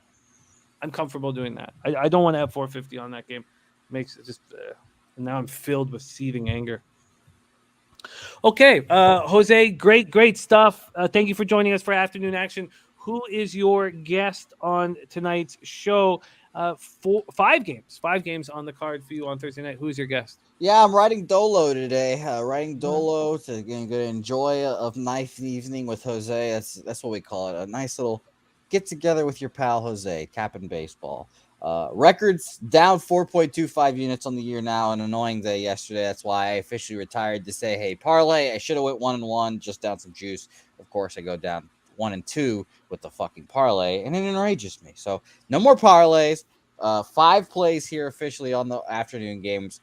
Catch me on that show later today and see how my mental state is. Are we going to be chipper? Are we going to be happy? Or are we going to be down in the dumps thinking about how shitty I am at throwing a baseball and how Jimmy doesn't like me because I'm not a cleat chaser? Come find out soon enough. There he is. Jose Bouquett. Young Jose, as Nasty Nate calls him. All right, I'm just kind of setting up this bet here.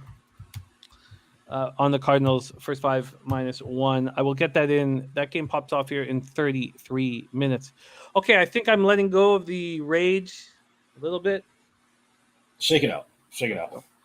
I just hate that the Flames got him. I hate when they get sandpaper type players. Like when they got Kachuk instead of the Canucks, I'm still so angry about all that.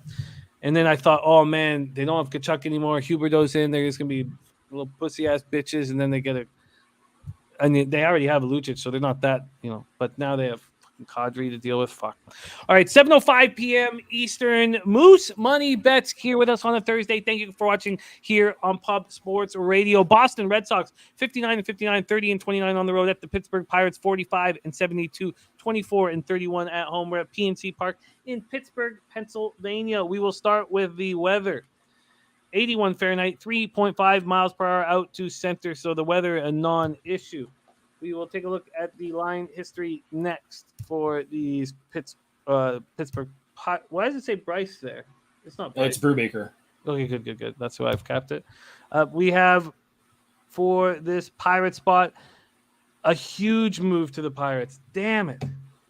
Oh, I guess you know what? It had already happened. No, it didn't. It happened this morning. You guys know that I have a love for Brubaker, and God, there was a 25-cent move at 7:16 this morning. There's been a 35-cent move since it opened towards the Pirates. From a total perspective, opened up at 8 as a pick, 8.5 as a pick'em, and it's still at 8.5 as a pick'em. A 35-cent move to the Pittsburgh Pirates. Sports Insights has given the Pittsburgh Pirates full line value, as the Diamondbacks had full line value. So did the Pittsburgh Pirates. 23% of the tickets, 49% of the cash, then 3% of the tickets on the under, and 94% of the cash. That's crazy. Now, there's just 6,140 tickets in, but that is crazy. Cheshire Cat, no, you're not, my man. We got you. We got you. Nasty Nate says, and we love you, Cheshire Cat. Nasty Nate says, hey, guess what? Red Sox smash. Josh Winkowski going up against JT Brubaker. JT Brubaker coming off a 9-3 loss at Arizona, but he pitched well. 5 innings, 2 earned runs, 1 homer, 6 Ks, 2 walks, 4.45 ERA, 1.50 whip. He's been particularly terrible at home this year. 2-3, 5.44 ERA, 2.95 opponent's batting average. Going up against Josh Winkowski in his last start, he went 5 2/3, allowed 3 earned runs and a 4-3 win at home versus the Orioles. 2-2 with a 2.82 ERA, 250 opponent's batting average on the road. He's been just much better on the road than he has been at home. Red Sox versus righties, 242, 694 OPS over the last 30 days. Pirates, 208, 588. They're just not hitting him. Red Sox bullpen has been so bad. Pirates bullpen has been good. Red Sox bullpen worse in the league over the last 30 days, 6.26 ERA, 1.54 whip. Take it away here, Moose. Red Sox Pirates. Yeah, I mean, I was like you. I really like JT Brubaker, and for a pretty long stretch of the season, basically between kind of the end of April all the way through the end of June, he was 100% a guy that you wanted to back and you wanted to get on because he was pitching really, really well, allowing around either about 3 runs or fewer each one of those starts. But unfortunately, things are going south a little bit. And one of the things that I know Jose's talked about, I know a bunch of other cappers have talked about this, and it's something that I know personally to be true. If you start getting into uncharted territories with your with the amount of pitches that you've thrown for a season, you're now in a gray area where veterans are more likely to succeed and younger pitchers are more likely to drop off. And I think that's kind of what we're seeing with Brubaker. You've seen his whip is starting to go up significantly. He had his walks. He's always had kind of walks issues, but those walk issues are starting to kind of resurface quite a bit. He's given up a few home runs in the last few games. He's given up 3, 4, 5 home runs in his last 3 games.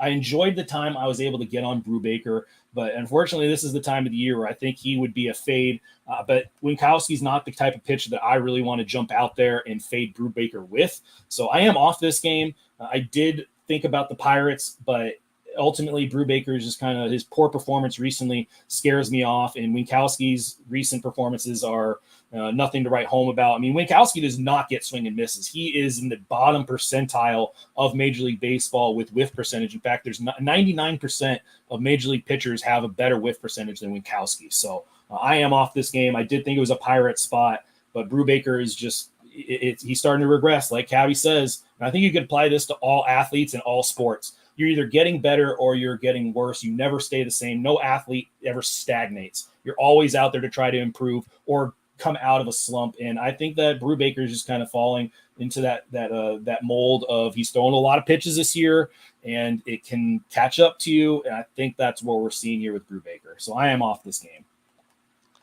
5 of his last 6 starts have been on the road. And, that's tough. It looked like that last start before the All-Star break, he went 7 innings, didn't allow a run against a weak-hitting Marlins squad. And he came back from the All-Star break. He allowed 2 earned runs in 6 innings at Chicago Cubs. And it looked like, okay, he's coming together. His ERA dropped under 4. Then he gets destroyed by the Phillies at home. And I don't mind the last 2 starts. 5 earned runs in 9 innings. Yeah, but it's the 8 hits in 4 innings versus the Orioles. That's not exactly great. His last start, he was pulled after 5, and he was pitching well. So you could see the coaching staff trying to say, hey, let's get him out here. Let's get him out of there. Let's have him have a good day to build off of that. And it's a confidence booster. And if that's the angle, that's absolutely in play here because he did come off of a start where he was pulled after having a bit of success. But I do see that trend of just there's way too many recent poor performances. I get that he's been on the road, but he also came home and did the exact same thing versus the Phillies. Yeah. It's fucking and I think, and I hear what you're saying, TJ. I think at plus 170 and even plus 155, that the implied probability makes enough sense to move on it. I mean, the Red Sox are not a team that you go, oh, I can't bet against them. I mean, they're absolutely a team that you can go up and take down, especially with the Pirates at home. And Ron Crawford is monitoring the road favorite angle that worked so well for us. Okay. So, all right. And TJ says there's no way to back Brubaker. Look at the team record to start. Sure, plus money is nice, but Craig Wood saying 3% of the bets, 94% of money on the under. With 6,000 tickets in, there's some sort of a syndicate or somebody's bet huge on that under in this game. Okay. Yeah, I get it. Both teams aren't hitting. All right, let's move on. 7:05 p.m. Eastern. We're staying off. So you're off of Red Sox Pirates, right? Yes, I'm off. Okay, we're off Red Sox Pirates. Let's move over to the Toronto Blue Jays at New York Yankees, and we arrive at Ron Crawford's spreadsheet play of the day. He is backing the Bronx Bombers after that Donaldson walk-off yesterday.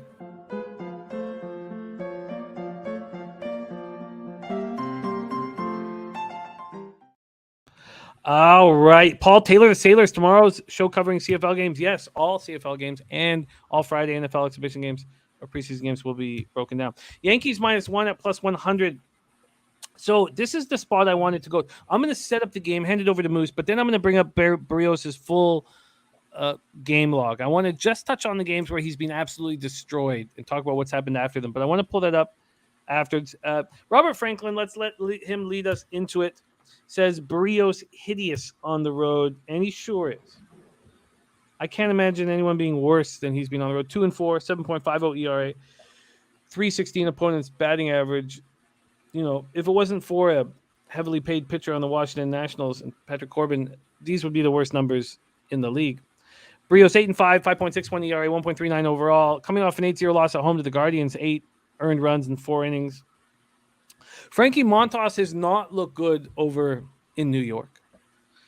And we know he's been popped for PEDs in his past, and he's got a bit of a questionable past due to situations like that. He's not been able to handle the pressure maybe, but he looked good enough in his last start, a 3-2 win at Boston. It was that first start at Yankee Stadium. He didn't look good. Jays versus righties last 30, 265, 732 OPS. Yankees versus righties, 222, 689 OPS. But maybe Josh Donaldson has flipped the script a little bit for this club, even though he's not a guy anybody likes in the clubhouse. Jays bullpen, 2.51 ERA. 1 point. Oh, I got to. Sorry, got to pick up the whip. I got this wrong here. So 2.51 ERA the last 30 days. The Yankees bullpen 3.39 ERA, 1.20 whip over the last 30 days. Topset says, I agree. This is a Yankees spot here. Let's just touch on the weather in the Bronx. It is 82 Fahrenheit, 6.7 miles per hour out to left center. Then we'll go to the line history in this Yankees-Jays spot. We have a 10-cent move to the Yankees, now minus 150. They were minus 140 last night, and they were minus 140 this morning. It hadn't changed until the last little bit. From a totals perspective, it opened up at 8. It's now at 8.5. And when we go over to the cash flow in Yankees-Jays, 9,507 tickets in, 54% of the tickets and 90% of the cash on the Yankees. Then 74% tickets, 72% cash on the over. Take it away here, Moose. We have a big one in the AL East, Jays-Yanks. Yeah, I'm going to do this in a kind of like a two-pronged attack. But I mean, before I even get into that, I am off of this, but there are a couple of things that I did look at here. One is just the no stats taken into account, just from the reactions of how these games are being played right now. Montas coming from Oakland to New York. He pitched better versus the Red Sox. You could argue that he's starting to get acclimated to the big culture changes. It is a hell of a culture change, a hell of a world change when you're going from Oakland and playing in front of 3,000, if that, fans, and now you're sitting in front of a packed stadium at Yankee Stadium. That can play effect on you, especially if you're trying to do too much. And if Montas is trying to do too much, then he's not a guy that you really want to back. And the other part of it is, where are the Blue Jays right now? And this is, Jimmy, where you really probably would be able to take the reins a little bit. That series versus Orioles was, in my opinion, it was a big series for them to be able to get back into the race and really establish themselves as a potential front runner to get into the playoffs. But they kind of wet farted all over themselves in that series and let the Orioles do what they wanted to do. And now coming into Yankee Stadium, are they going to have that mentality of, look, we got this, we're going to get back into it? Or is it going to be that continued slip and fall as they see their playoff chances start to dwindle? So that's one part of it. The other part of it is what you already alluded to. Berrios in August has a 15.26 ERA. In July, though, he had a 3 ERA. So what kind of Berrios do you think is going to show up here in the post-All-Star world? I do tend to believe that Berrios is going to pitch better today. He has some really poor success, though, versus the Yankees, who have absolutely torched him. I do think that this is a Yankee spot, but I'm not trusting Montas. I do not know where the mental state of him is. I know he's got the talent, and if he can put it together, I think it's a clear Yankee spot. But I do think Berrios can pitch better. He has pitched well in some big game spots, but those big game spots has generally been at home. How is he going to play in a big spot at Yankee Stadium? I'm not confident in it. But again, this is where I feel like your expertise being in for the Canada home team would play a much bigger role in being able to give people better advice, because my reaction is just, wow, these two teams are kind of off. These two teams are really off right now. How could you possibly back them one way or the other? Yeah, I think that you broke it down perfectly. Johnny Gunn says Market's telling us that Berrios is going to pitch really well today. I mean, I think better, much better is probably it. Joe Yurkovich says, I want to catch the Yankees trend early of bouncing back after a prolonged slump. When Berrios started the season, he went a third of an inning and got absolutely lit up, right? The first start of the year at home, home opener, 4 runs. He came back, and it was at Yankee Stadium. and he pitched decent. He allowed 3 earned runs in 5 innings. Then he went nice for 3 starts. Then he got touched at Cleveland and then faced the Yankees again in the Bronx and got touched for 5 earned runs and 5 1/3. The next time he got lit up was at the Angels. Then he came home and played the Twins at home, and he looked good, 2 earned runs over 7 innings. And then the next time he got destroyed was at the White Sox. He got hurt badly for 6 earned runs, and then was in the Brewers the next start and got hurt badly, even worse, for 8 earned runs. He came back home and got right. I don't know how anybody in their right mind could possibly back Barrios. Right when I say that, there's no saying Barrios steals today. Noli has had a really good read on Barrios, and there's, been times where Noli has said this and it's worked. It's also been a couple times this year where it hasn't. Barrios is not going to be nervous out there. I mean, we know that much about him. He's going to go into a tough spot like the Bronx, and he's going to have confidence in himself. Noli says, "Don't assume I'm in my right mind." I find this a very, very tricky game. I don't like seeing that all of the cash is on the Yankees. It wouldn't put it past me that, Barrios not having a horrible start is quite. It just feels like, I don't know. I think that we all suffer a vividness bias with Barrios. We all remember who he was, not who he is. And he's still got the curve, though. I mean, the thing is he's throwing his curve now more than he ever has in his entire career. He started off in 2016 throwing his curve about 20% of the time. Now his curveball percentage is all the way up over 30% of the time. He throws it more than his fastball, rightfully so. His batting average against his curveball, 165, expected batting average 200, doesn't give up a lot of power on his curveball. But the issue is every other pitch he throws. And if he's able to set up his curve, if he's able to create a situation 1-2, 0-2 count, and he's able to use his curveball, he's going to be bet on. So the key that I would look for on Barrios, and Jimmy, correct me if I'm wrong, but if he is getting ahead of hitters, he will have a much better game. And I know that's standard operating procedure for pitchers, but with Barrios, if he does get ahead and he's not having to battle back and throw fastballs over the plate, this would be a situation where you look at the first inning. Is he throwing? Is he getting ahead of hitters? Okay, he is. All right, we're jumping on the Blue Jays here, but I don't know that going into every start. You don't know if he's going to be able to get ahead of each hitter. No, and we don't know if there's going to be movement. Remember, we thought a month ago, I think 5 weeks ago, probably over a month ago, it was before the All-Star break, so a while ago, there was the stat that came out that when on Barrios' wins, he had 17 inches of movement on his breaking ball. In his losses, 13 inches. That's a 4-inch difference. I mean, that's a huge difference. Perfect use of skunt by my friend Bo Jackson, celebrating his birthday today. You can tell he is drinking in the morning when he's calling us skunts, and I respect it and I love it. Yeah. Happy birthday to our Bo Jackson. So I guess I'm going to have to stay off of it. Seeing all that money on the Yankees, with little to no movement until this morning, makes me think that Blue Jays could easily be the play. Mm-hmm. I mean, their bullpen, I would say their bullpen for Toronto is probably on the wrong side of the regression trend. Because one of the things I look at, and I talk about this, like I do, basically I cap with picks from Dave. We kind of every night we just kind of go through the card and kind of see what we're playing. And he's doing some stuff coming up, so check in with picks and Dave. He's doing a really good job trying to get a collective mind together. But anytime I see the ERA is on the lowest part and the FIP, XFIP are on the higher parts, that's clear indications that there's going to be regression here. And Toronto is very much in that boat with 3.12, 3.75, 4.32.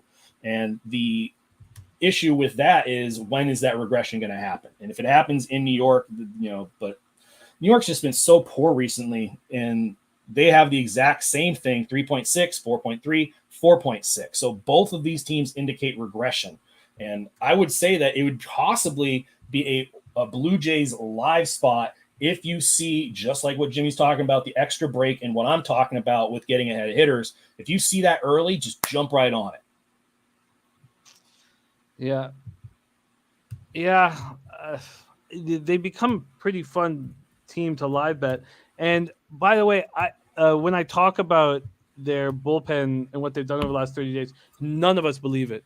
None of us. No Jays fan believes in this bullpen at all. So a regression is very, very, very expected. And thank you, guys. Thank you, Ron and Rem. It's I'm very proud. Very, very, very proud.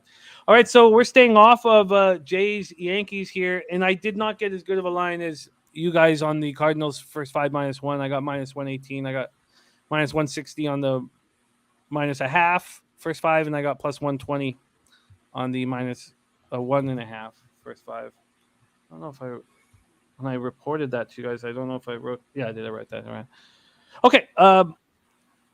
Let's go. Let's roll. And let's go. Okay. So at this point, it's like my whole day is sort of set up around this Arizona Diamondback squad.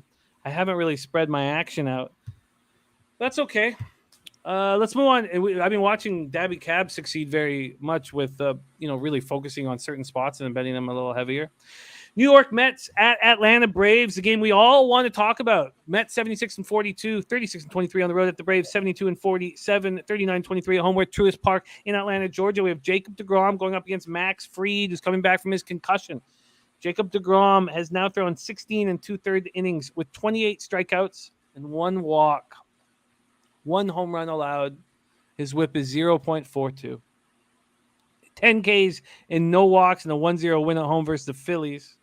He's just we're very, very lucky we get to watch deGrom and Scherzer back-to-back. Fried, 10-4, 2.60 ERA, 1.08 whip, 127 Ks and 138 in the third, 25 walks, 6 home runs. We haven't seen him since August 6th with the concussion. 6 innings, 6 hits, 4 runs, 2 of which were earned. And that was a loss at the Mets, 6-2 loss at the Mets. At home, he's been very good this year, 5-3, 2.49 ERA, 252 opponents batting average. Mets last 30 days are hitting lefties very hard, 272, 774 OPS. Braves are hitting with even more power against righties the last 30 days, 260 average, 788 OPS. Mets bullpen, even though the back end is as good as it can be in this league. They have a 4.84 ERA, 1.43 whip in the last 30 days. And the Braves bullpen slipping a little, 3.65 ERA, 1.27 whip. Let's go over to the line history and the weather here in Atlanta. The weather in Truist Park, we have 78 Fahrenheit, 4.9 miles per hour in, dies down to 4.1 miles per hour in. We go over to the line history in this Mets Braves spot. This total opened up at 7.5. It didn't open up this market till 8:27 this morning. I guess they were waiting for Fried to be officially announced. And then within 29 minutes, it was down to 7. And about an hour and 20 minutes ago, 5 cents of extra juice. So it's -115 to the under. From a money line standpoint, there's been a 25-cent move to these New York Mets in what? This line's only been available for 2 hours and 20 minutes. So a big move to the Mets. Joe Yerger says deGrom tops out at 76 pitches. deGrom tops out at 76 pitches. Jamal says, I cashed Lindor over total bases yesterday. I'm thinking it might be Marte's day today. And Mike M says Mets on a 9-0 angle, 7-2 on the run line, 7-1-1 for the first 5. Let's move over to where the cash flow, and I can't wait to read this. This is going to be very, very interesting. We have 6,897 tickets in. So it's the second lowest on the board just because it wasn't available at all the books until recently. 83% tickets, 87% cash on deGrom, 76% tickets, 91% cash on the under.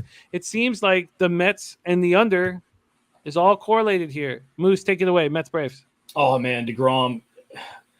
First off, if you had one inning to get through and you could use any pitcher throughout the history of baseball, it's really hard not to see deGrom as the guy that you pick. I'm just going to go through a couple of his stats just that I find unbelievable. He throws basically 2 pitches, his fastball and his slider. He throws his fastball 53% of the time, his slider 40% of the time. His whiff rate on his slider, 59.6%. People will swing and miss 60% of the time on his slider. That is knucking futz. I have never seen a pitcher that has that kind of swing and miss stuff. No, absolutely. Sandy Koufax and former Met, absolutely. Maddox as well. So I love that discussion. That's one of my favorite questions I ever ask anybody that's a baseball guy is, if you had one inning to get through, who would be your pitcher? But DeGrom is just, he's an alien. I forget who said it. I think it was Bassett. He is an alien. He's not of this world, and we do get to enjoy it. So I am on the Mets first 5. The Mets have hit Fried a little bit. Not much, but they have hit him a little bit. They've got 5 home runs against him. They've hit some doubles against him, but it's not a ton of success. But it's more success than the Braves have had against DeGrom.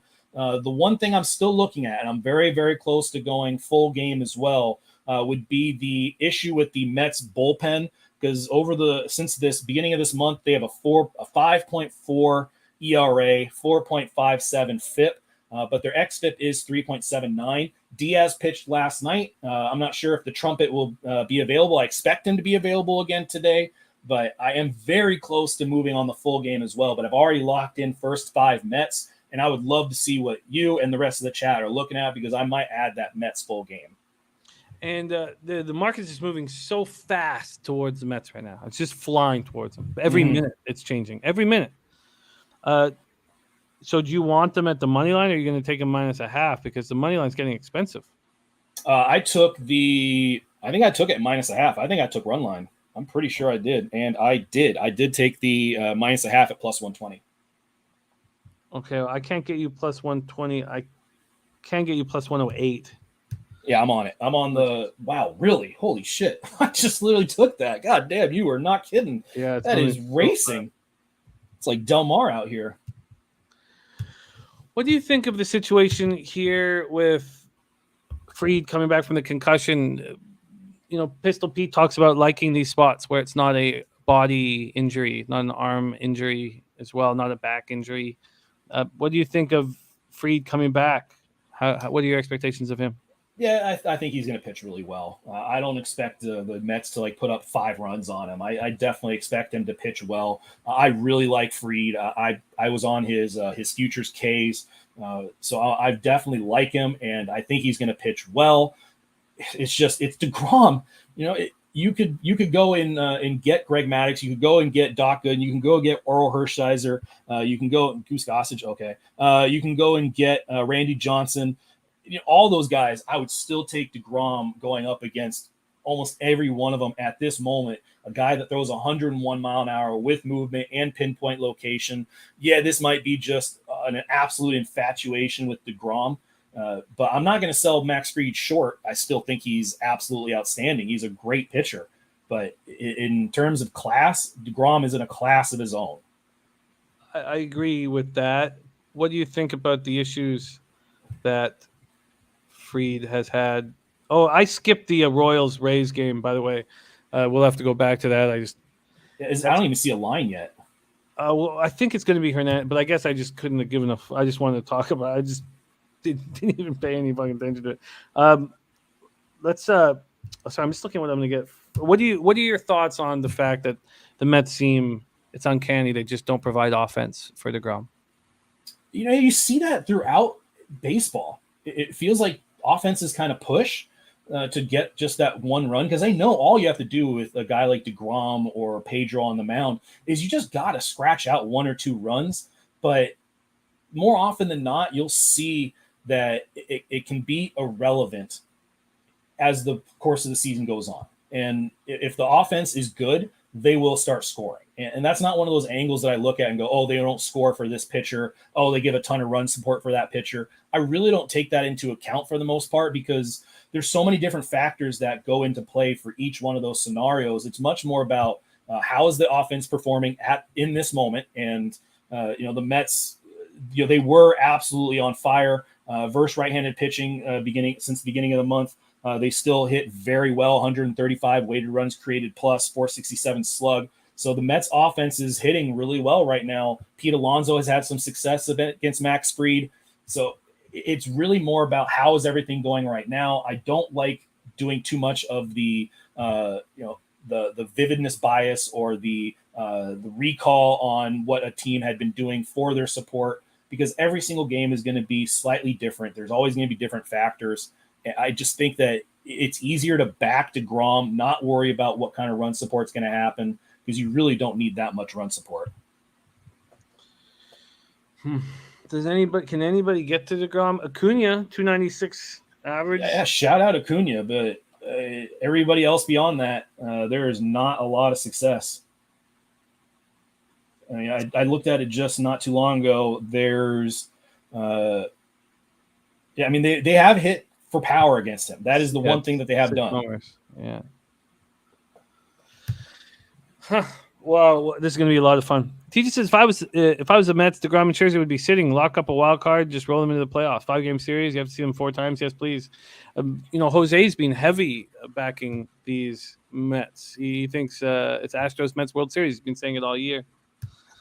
All right, there you have it. I'm going to be moving on the first 5 under 3.5. I did think about moving it to 3.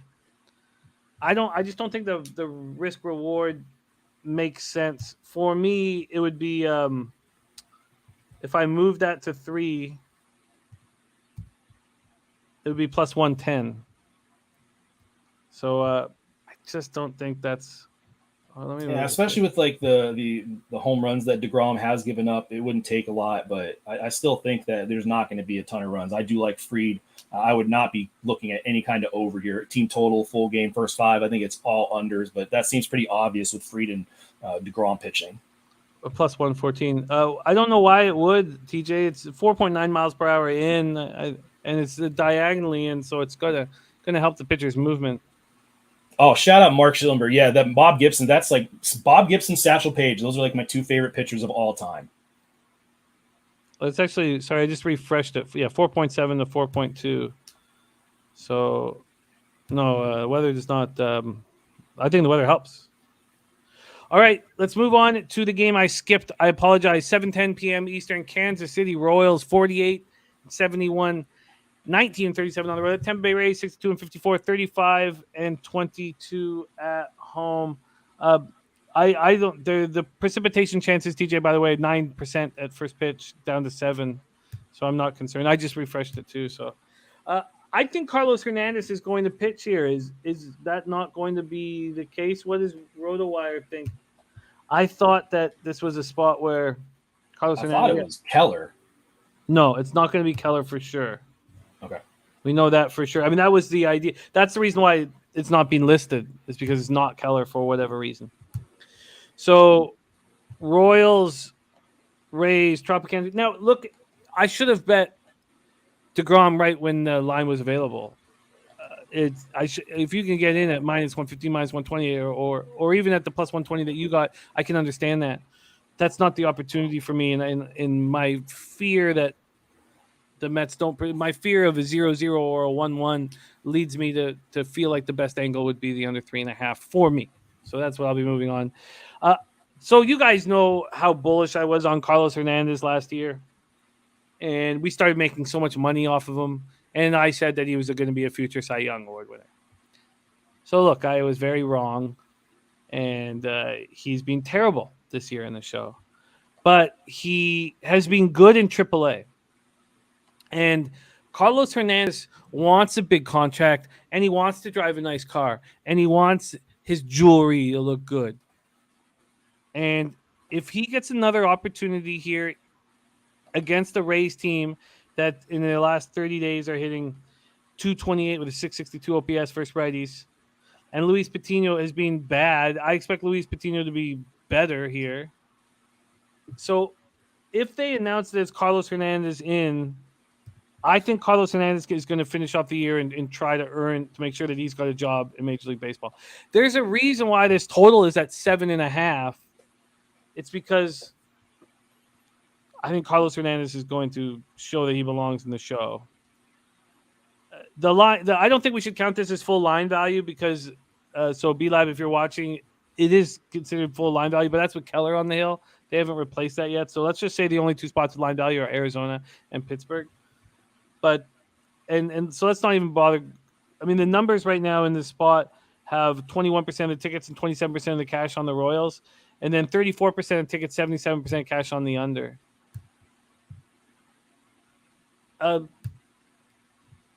TJ says he will get a nice car and jewelry, but he will get rocked against an MLB team.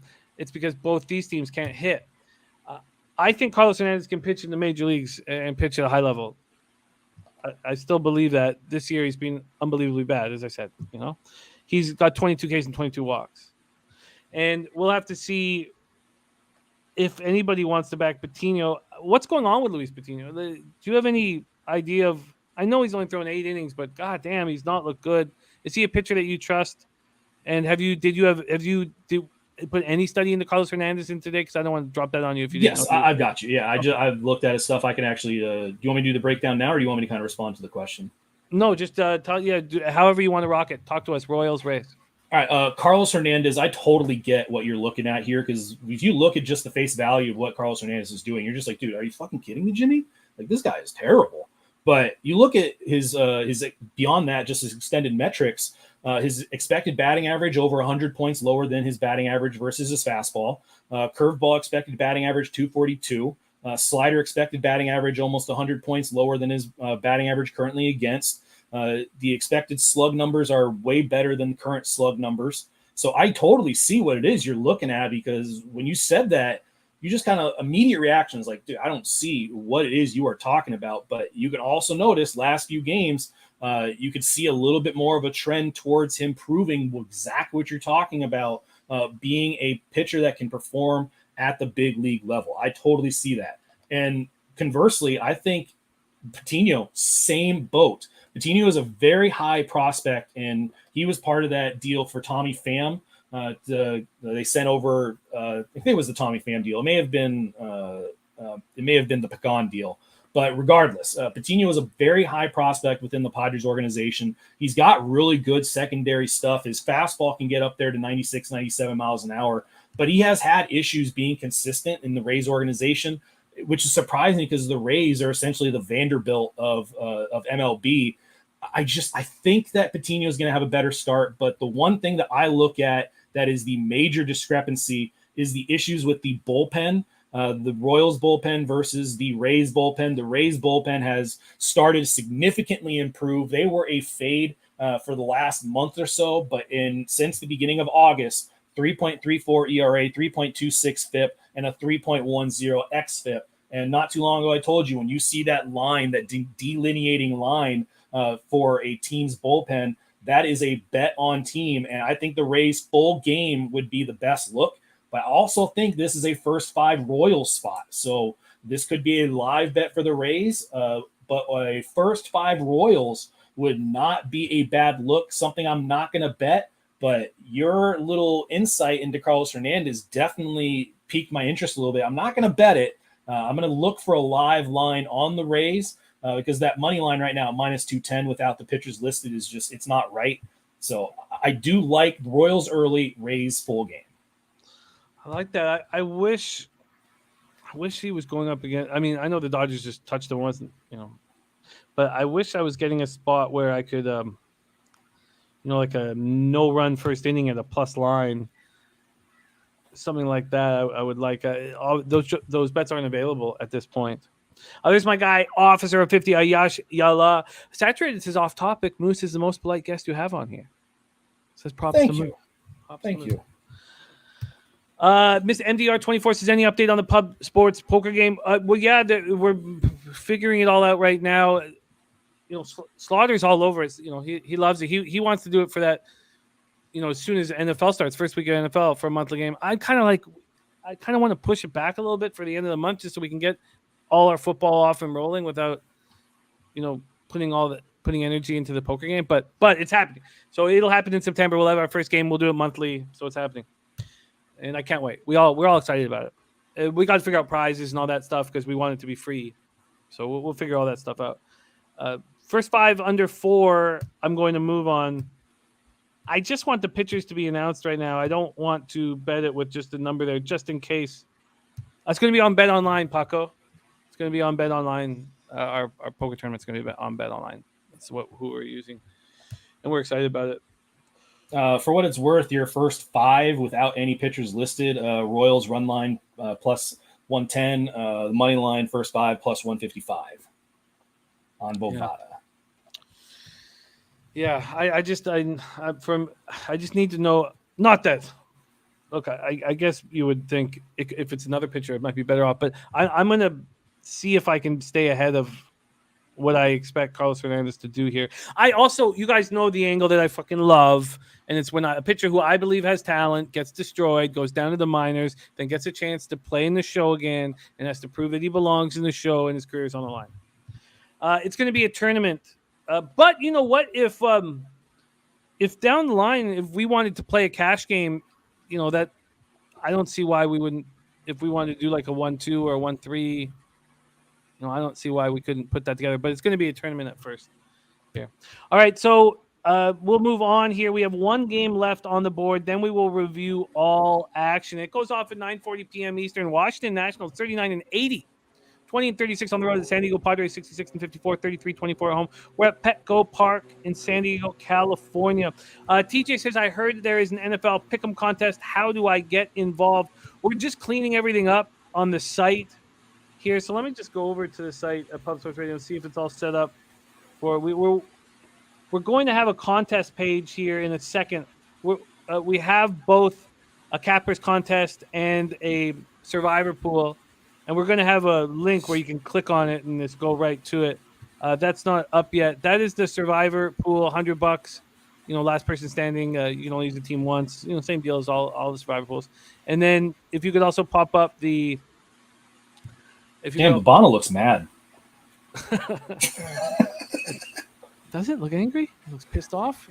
He's coming for something. Then we have our big $100 entry Cappers contest.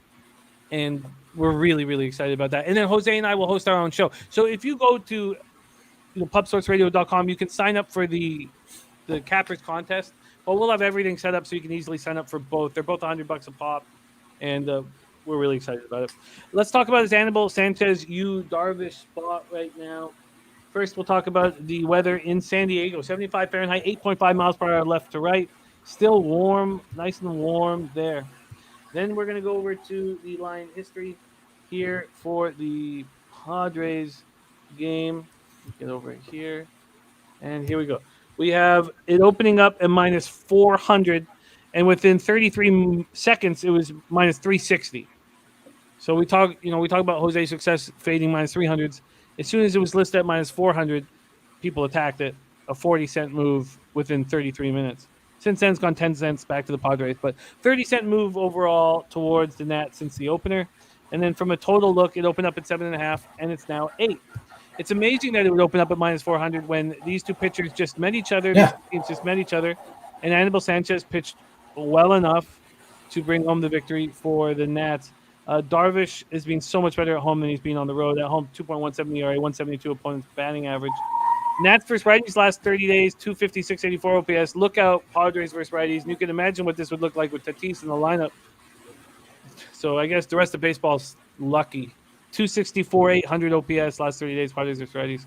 Nats bullpen's been okay last 30 days, 3.99 ERA, 1.38 whip. And as we've been saying quite a bit lately, Padres bullpen's been very, very good last 30 days, 3.25 ERA, 1.27 whip. We'll take a look at the cash flow where it lies in this one.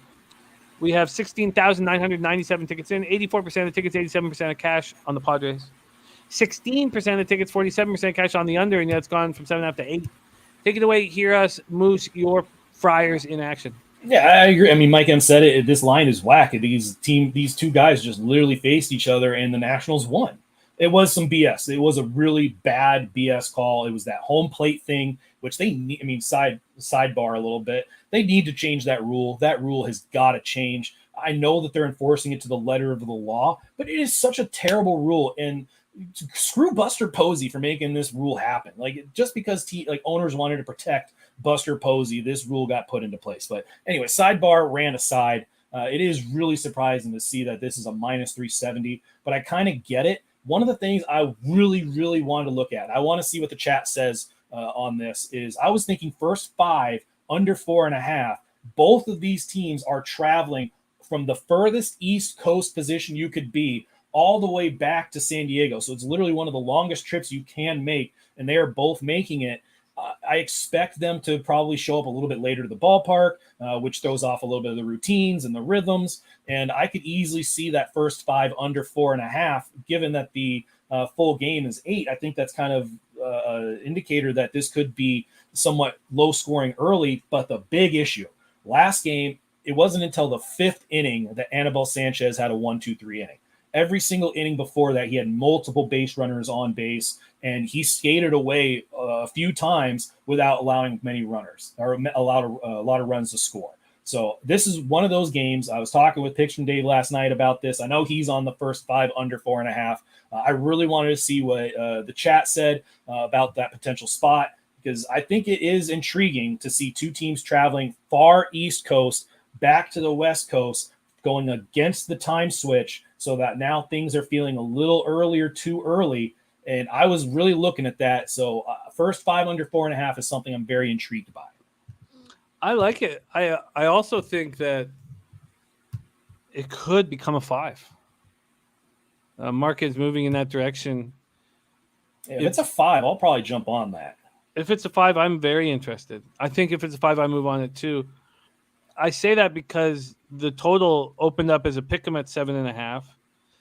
It finally moved to 8 at 8:18 this morning. 30 minutes after that, it moved to -110. So -1.5. It was juiced to the under when it moved to 8.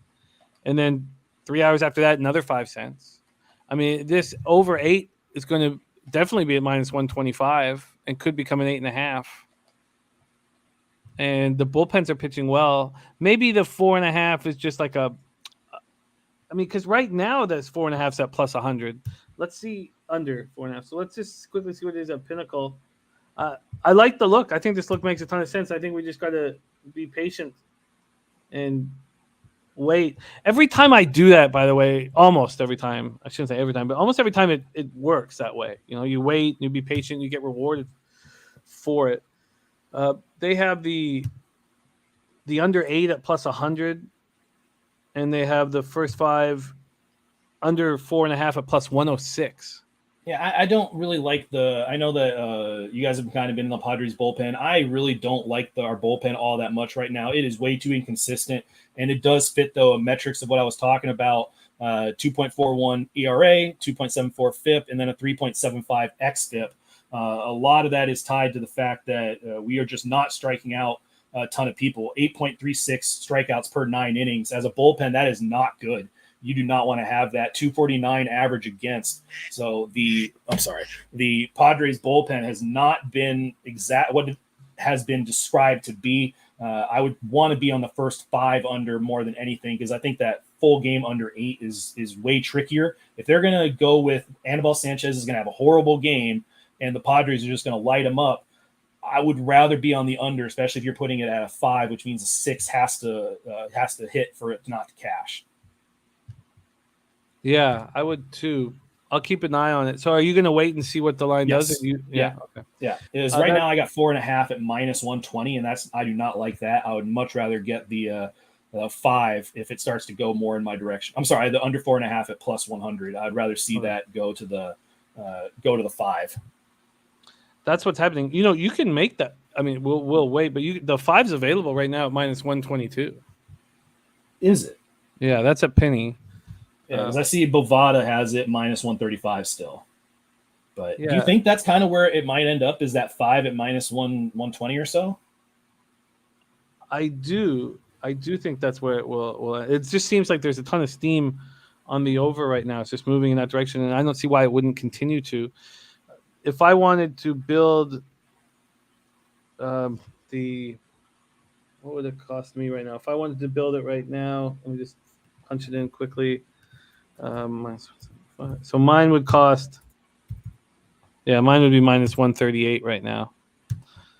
So I will. I like the idea. I'm going to jump in with you. It is warm.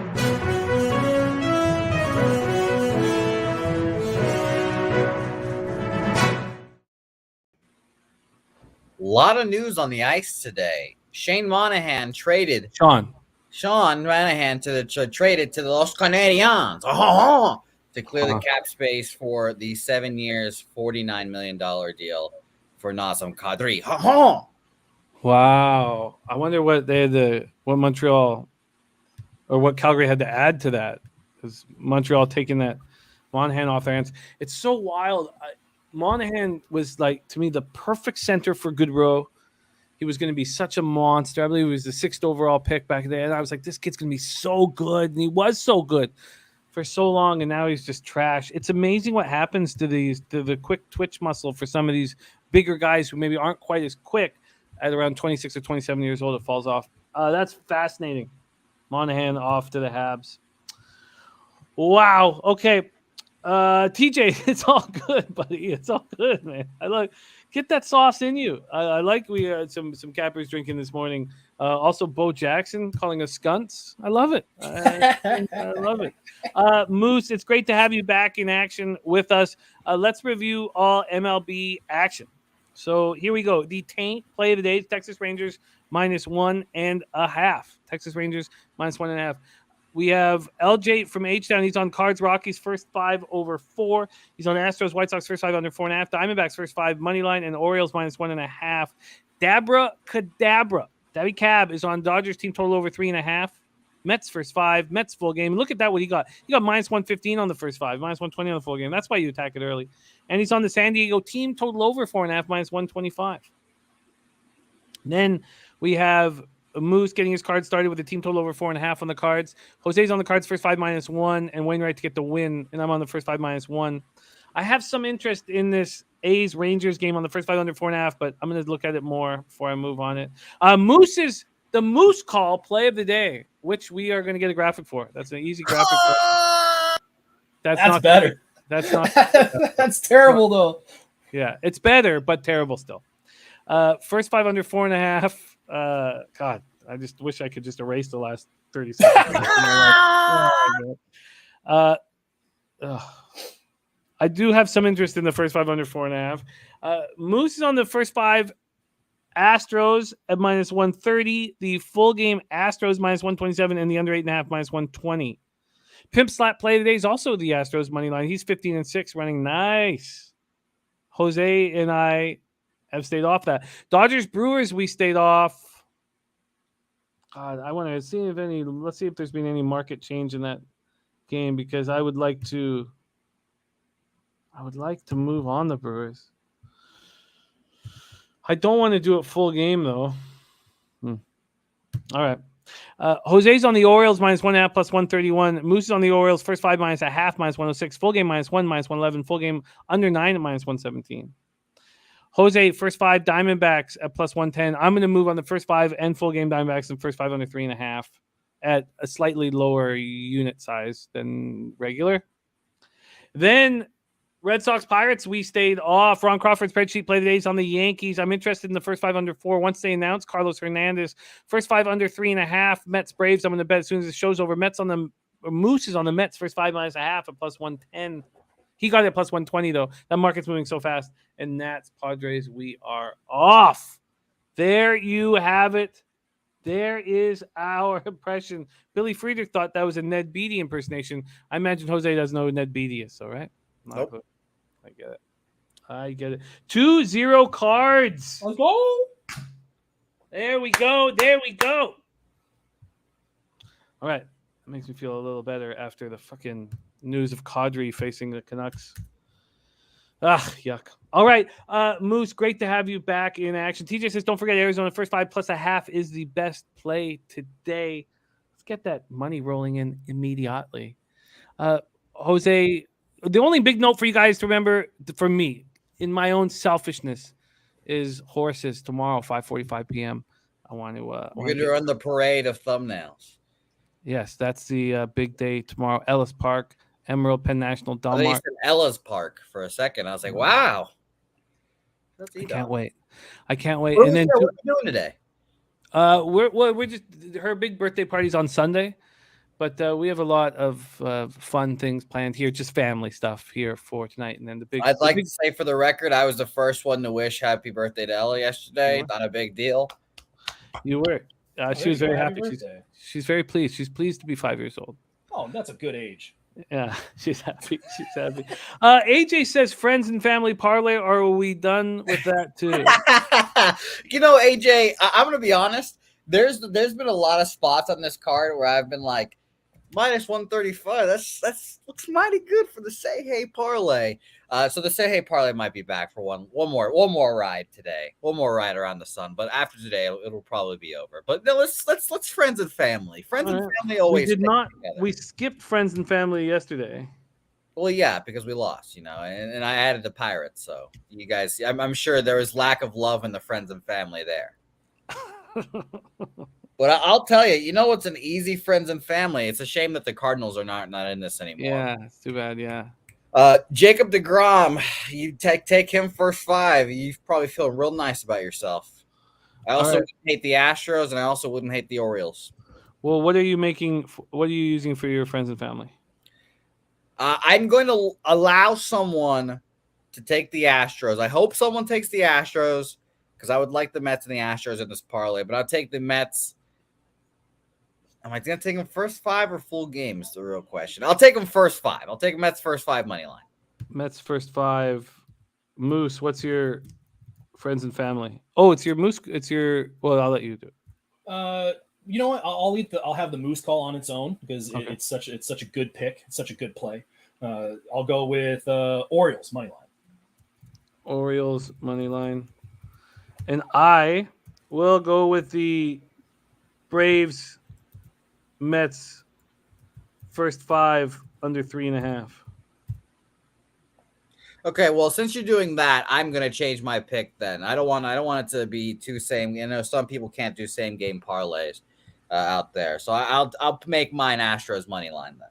So we're doing that. Okay, if you're gonna go Astros money line, then I will switch mine to the Mets first 5. All right, we got there. We got there in the end where we wanted to get there, and it took some time, but we got there. Astros money line, Orioles money line, Mets first 5. Beautiful. I think the Mets money line first 5 is great. It's just that the juice has gone so far that it's only best used in a parlay. I agree wholeheartedly. That's how I felt about the Astros. Oh, the Cardinals 3-0 cards. Let's fucking go, bro. Come on, buddy. Our day started. It's how we get our day started. Leche. All right. Thank you guys so much for all your support. We have a ton of stuff coming up. Do we have the Beat the Books thumbnail one more time? Can we get that? Yes. This is this Monday again. We get hitting the book. Sorry, we get rolling right now for NCAA football. We do need. I love what we're doing with our news, but we do need NCAA football somewhere on there. I agree. So let's add that. We'll make a note of that. And then that's our first big thing. That's next Monday. So let's just start with that. But let's throw our contest back up as well, Jose. We have our Cappers contest, $100 entry fee, 5 NFL picks against the spread at pubsportsradio.com. Let's get that rolling. And we have our Survivor pool. We're going to be hitting those really hard for you guys, but we season doesn't start September 5th, and the first picks don't have to be in until September 7th.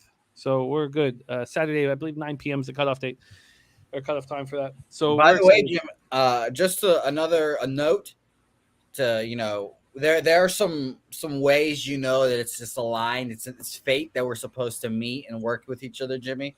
Mm-hmm. Your birthday, October 4th. Yes. My birthday, September 4th. September 27th. No, that means nothing to me, Jose.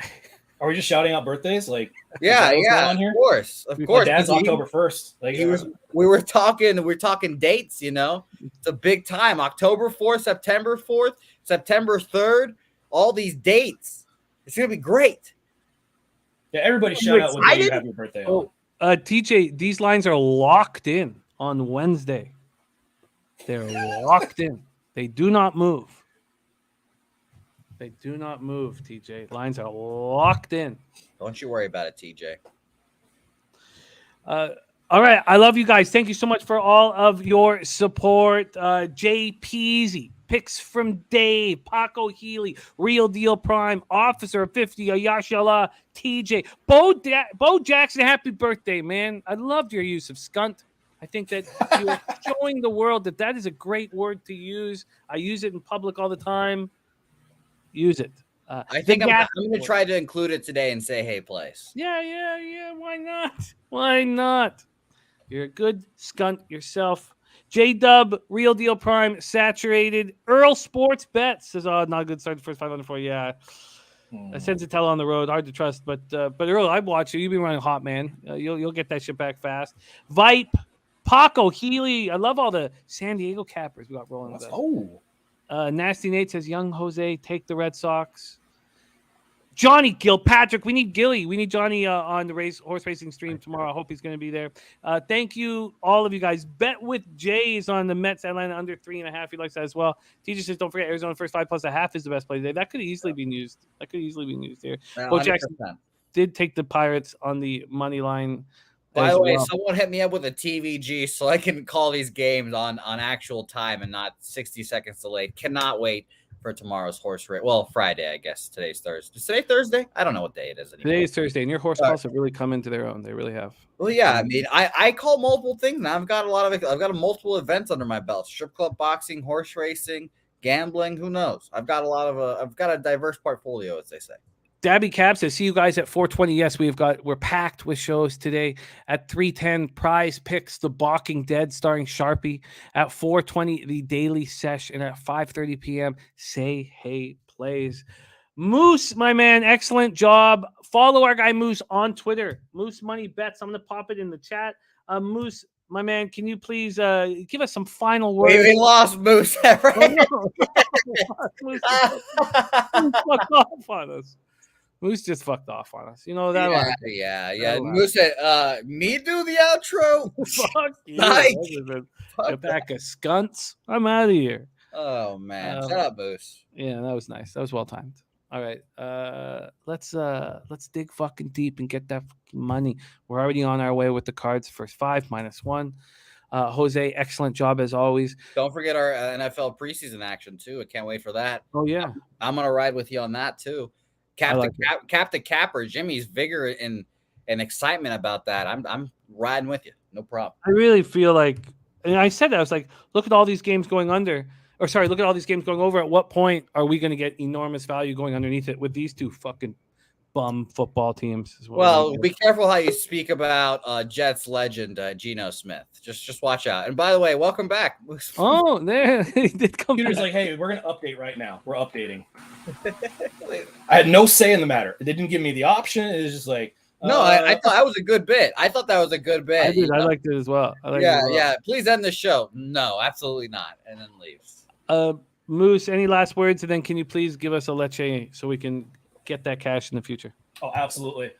So follow me on Twitter. And I think I've said this before. If you're not on Twitter, I implore you. I'm begging you. You got to get on there and be a part of this community. I just got into this community like less than a few months ago, and already I feel so much smarter now than I used to, which is something very rare for me. So you can follow me on Twitter at Moose Money Bets. Please don't hesitate to reach out. I'm going to be helping out Cab with his NCAA show. I'll be on the Daily Sesh later today, so watch me and my safety gloves get on there. But, oh my gosh, the funniest thing I'll tell you guys right now, the fucking safety gloves is the funniest fucking thing ever, and you guys need to go watch that show just for the fucking safety gloves, please. Yeah, this is an amazing community. If you haven't done so already, share the video, let people know about Pub Sports. There's going to be a future going on here that I believe is the absolute next wave of sports gambling and live betting. And Jimmy talked about it yesterday. This is possibly going to be one of two different options you guys could have watching games, which is to watch games with regular announcers or watch games that are getting capped by professional cappers that know what they're doing, trying to help you make money. And the excitement, the potential, off the charts.